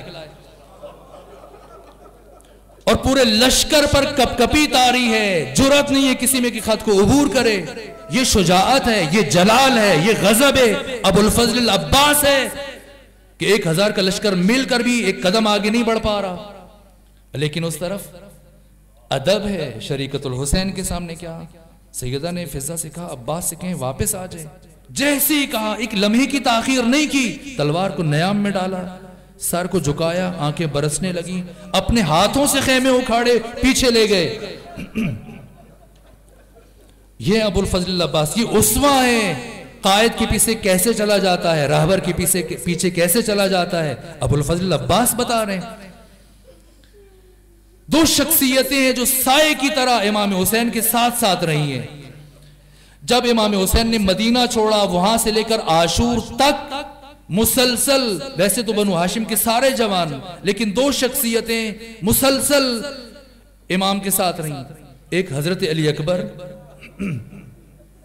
بالکل امام کے ساتھ ساتھ چلتے تھے, حضرت کا گھوڑا امام کے گھوڑے کے ساتھ ہوتا تھا. دوسرے ابو الفضل عباس, لیکن جناب عباس قریب نہیں چلتے تھے, فاصلے پہ چلتے تھے, فاصلہ رکھ کے چلتے تھے لیکن نگاہ امام کے اوپر ہوتی تھی. کسی نے پوچھا عباس کیوں فاصلے پہ چلتے ہیں, کیوں امام کے قریب نہیں چلتے؟ کہا کہ مناسب نہیں, میرا قد لمبا ہے, بڑا ہے, امام کا قد متوسط ہے, میں امام کے ساتھ چلوں گا میرا سر ان سے بلند ہو, مجھے یہ گوارا نہیں. انتہائی ادب, فاصلے پہ چلتے تھے, جب بلاتے تھے بالکل قریب نہیں آتے تھے. یہ انتہائی ادب ہے. قد حضرت کا بہت خوبصورت تھے, بہت وجیح تھے, قمر بنی ہاشم تھے. جب مدینے میں چلتے تھے علی اکبر اور عباس مل کر ہاتھوں میں ہاتھ لے کے, دیواروں پر خواتین بچے سب جمع ہو جاتے تھے دیکھنے کے لیے. اس قدر حسین تھی یہ 2 شخصیات. ابو الفضل عباس بہت دراز قامت تھے, لیکن سید مہدی بحر العلوم اپنے عصر کے سب سے بڑے فقیہ اور مرجع اور مجتہد, جب انہوں نے حضرت ابو الفضل عباس کے روزے کی تعمیر کروائی, زری کی تعمیر کروائی, جو معمار تھا اس نے ایک بات پوچھی. کہا آقا ہم نے تو سنا تھا کہ حضرت کا قد بڑا تھا اور قبر بہت چھوٹی ہے حضرت کی, کیا وجہ ہے؟ جیسے اس نے سوال پوچھا سید مہدی بحر العلوم اتنا گریہ کیا, غش کھا گئے, بے ہوش ہو گئے. لوگوں نے اس معمار کو منع کیا, تو نے ایسی بات کیوں پوچھی, اس عالم کا تو نے یہ حال کر دیا. اور جب افاقہ ہوا, اٹھے غش سے, تو کہا کہ تمہارا سوال غلط نہیں تھا, غلط نہیں تھا تمہارا سوال. ایسے ہی ہے, حضرت کا قد بہت بڑا تھا, لیکن حضرت نے زندگی میں کبھی اپنے امام پر سبقت نہیں لی, سبقت نہیں لی امام پر. پانی پر پہنچ کر پیاسے رہے, کیوں امام پیاسے ہیں, پتا ہے کہ آقا کا بدن پامال ہو جائے گا اور خاندان کے افراد مجھے اٹھا لیں گے، لیکن ممکن نہیں تھا کہ اب غلام کا بدن پامال نہ ہو. اسی لیے مقتل نگاروں نے لکھا ہے کہ وجود مبارک ابو الفضل عباس کے جب بازو کٹے تو حضرت زمین تک نہیں پہنچے تھے، زین سے زمین تک آتے ہوئے جسم کے ٹکڑے ٹکڑے ہو گئے حضرت کے. امام سجاد نے آپ کے جسم کے ٹکڑوں کو اپنی عبا میں جمع کر کے دفن کیا. میرا سلام ہو ان کٹے ہوئے بازوؤں پر، ہمارا سلام ہو اس آنکھ پر جس میں تیر پیوست ہو گیا، سلام ہو اس سر اقدس پر جس پر گرز مارا گیا، سلام ہو روح ابو الفضل عباس پر. سب سے بڑی مصیبت کیا ہے آقا کی؟ بازو قلم ہوئے، مشک سکینہ چھد گئی، سر پہ گرز لگا، سب کچھ ہوا، آنکھ میں تیر لگ گیا. لیکن سب سے بڑی مصیبت کیا ہے آقا کی؟ ایک مصیبت پہلے عرض کی تھی، زندگی بھر گریا کرتے تھے.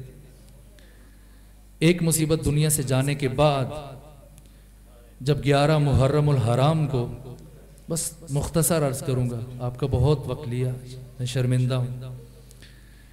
اسیروں کا یہ قافلہ چلا کربلا سے کوفہ اور کوفہ سے شام کی طرف، تو راستے میں کسی صحابی رسول نے امام سجاد سے کہا السلام علیکہ یا ابن رسول اللہ.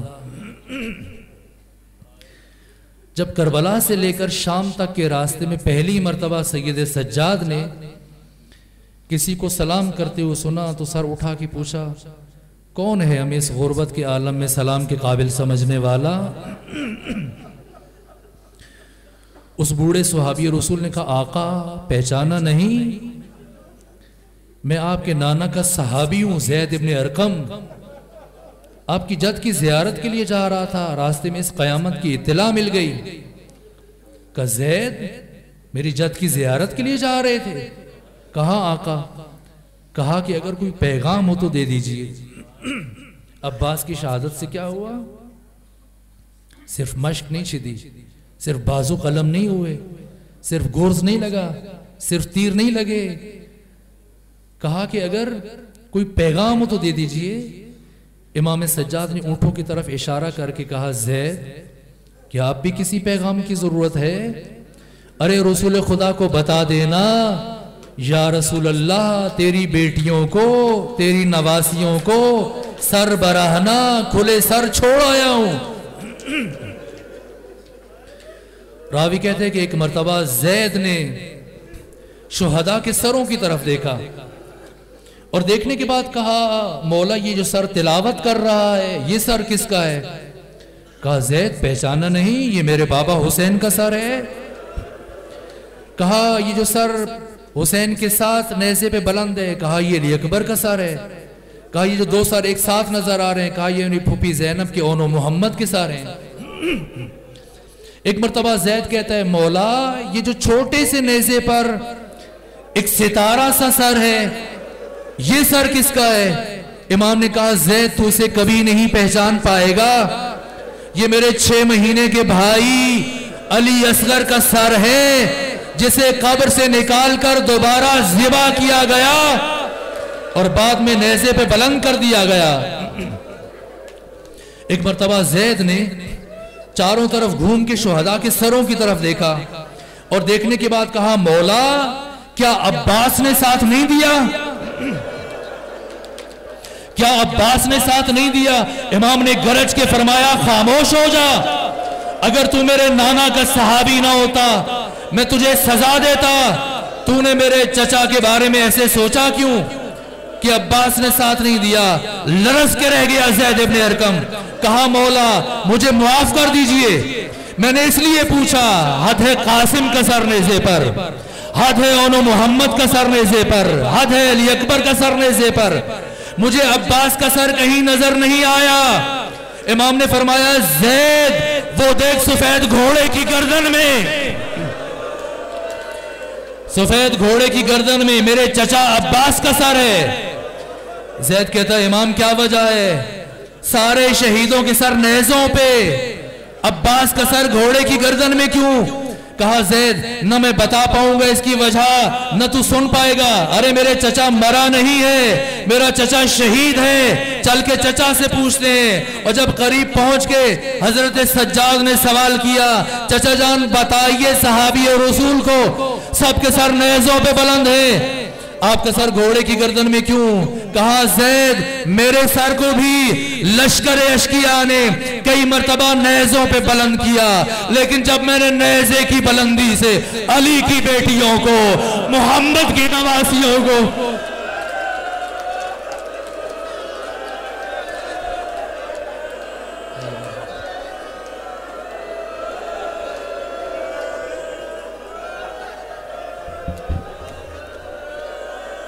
یا حسین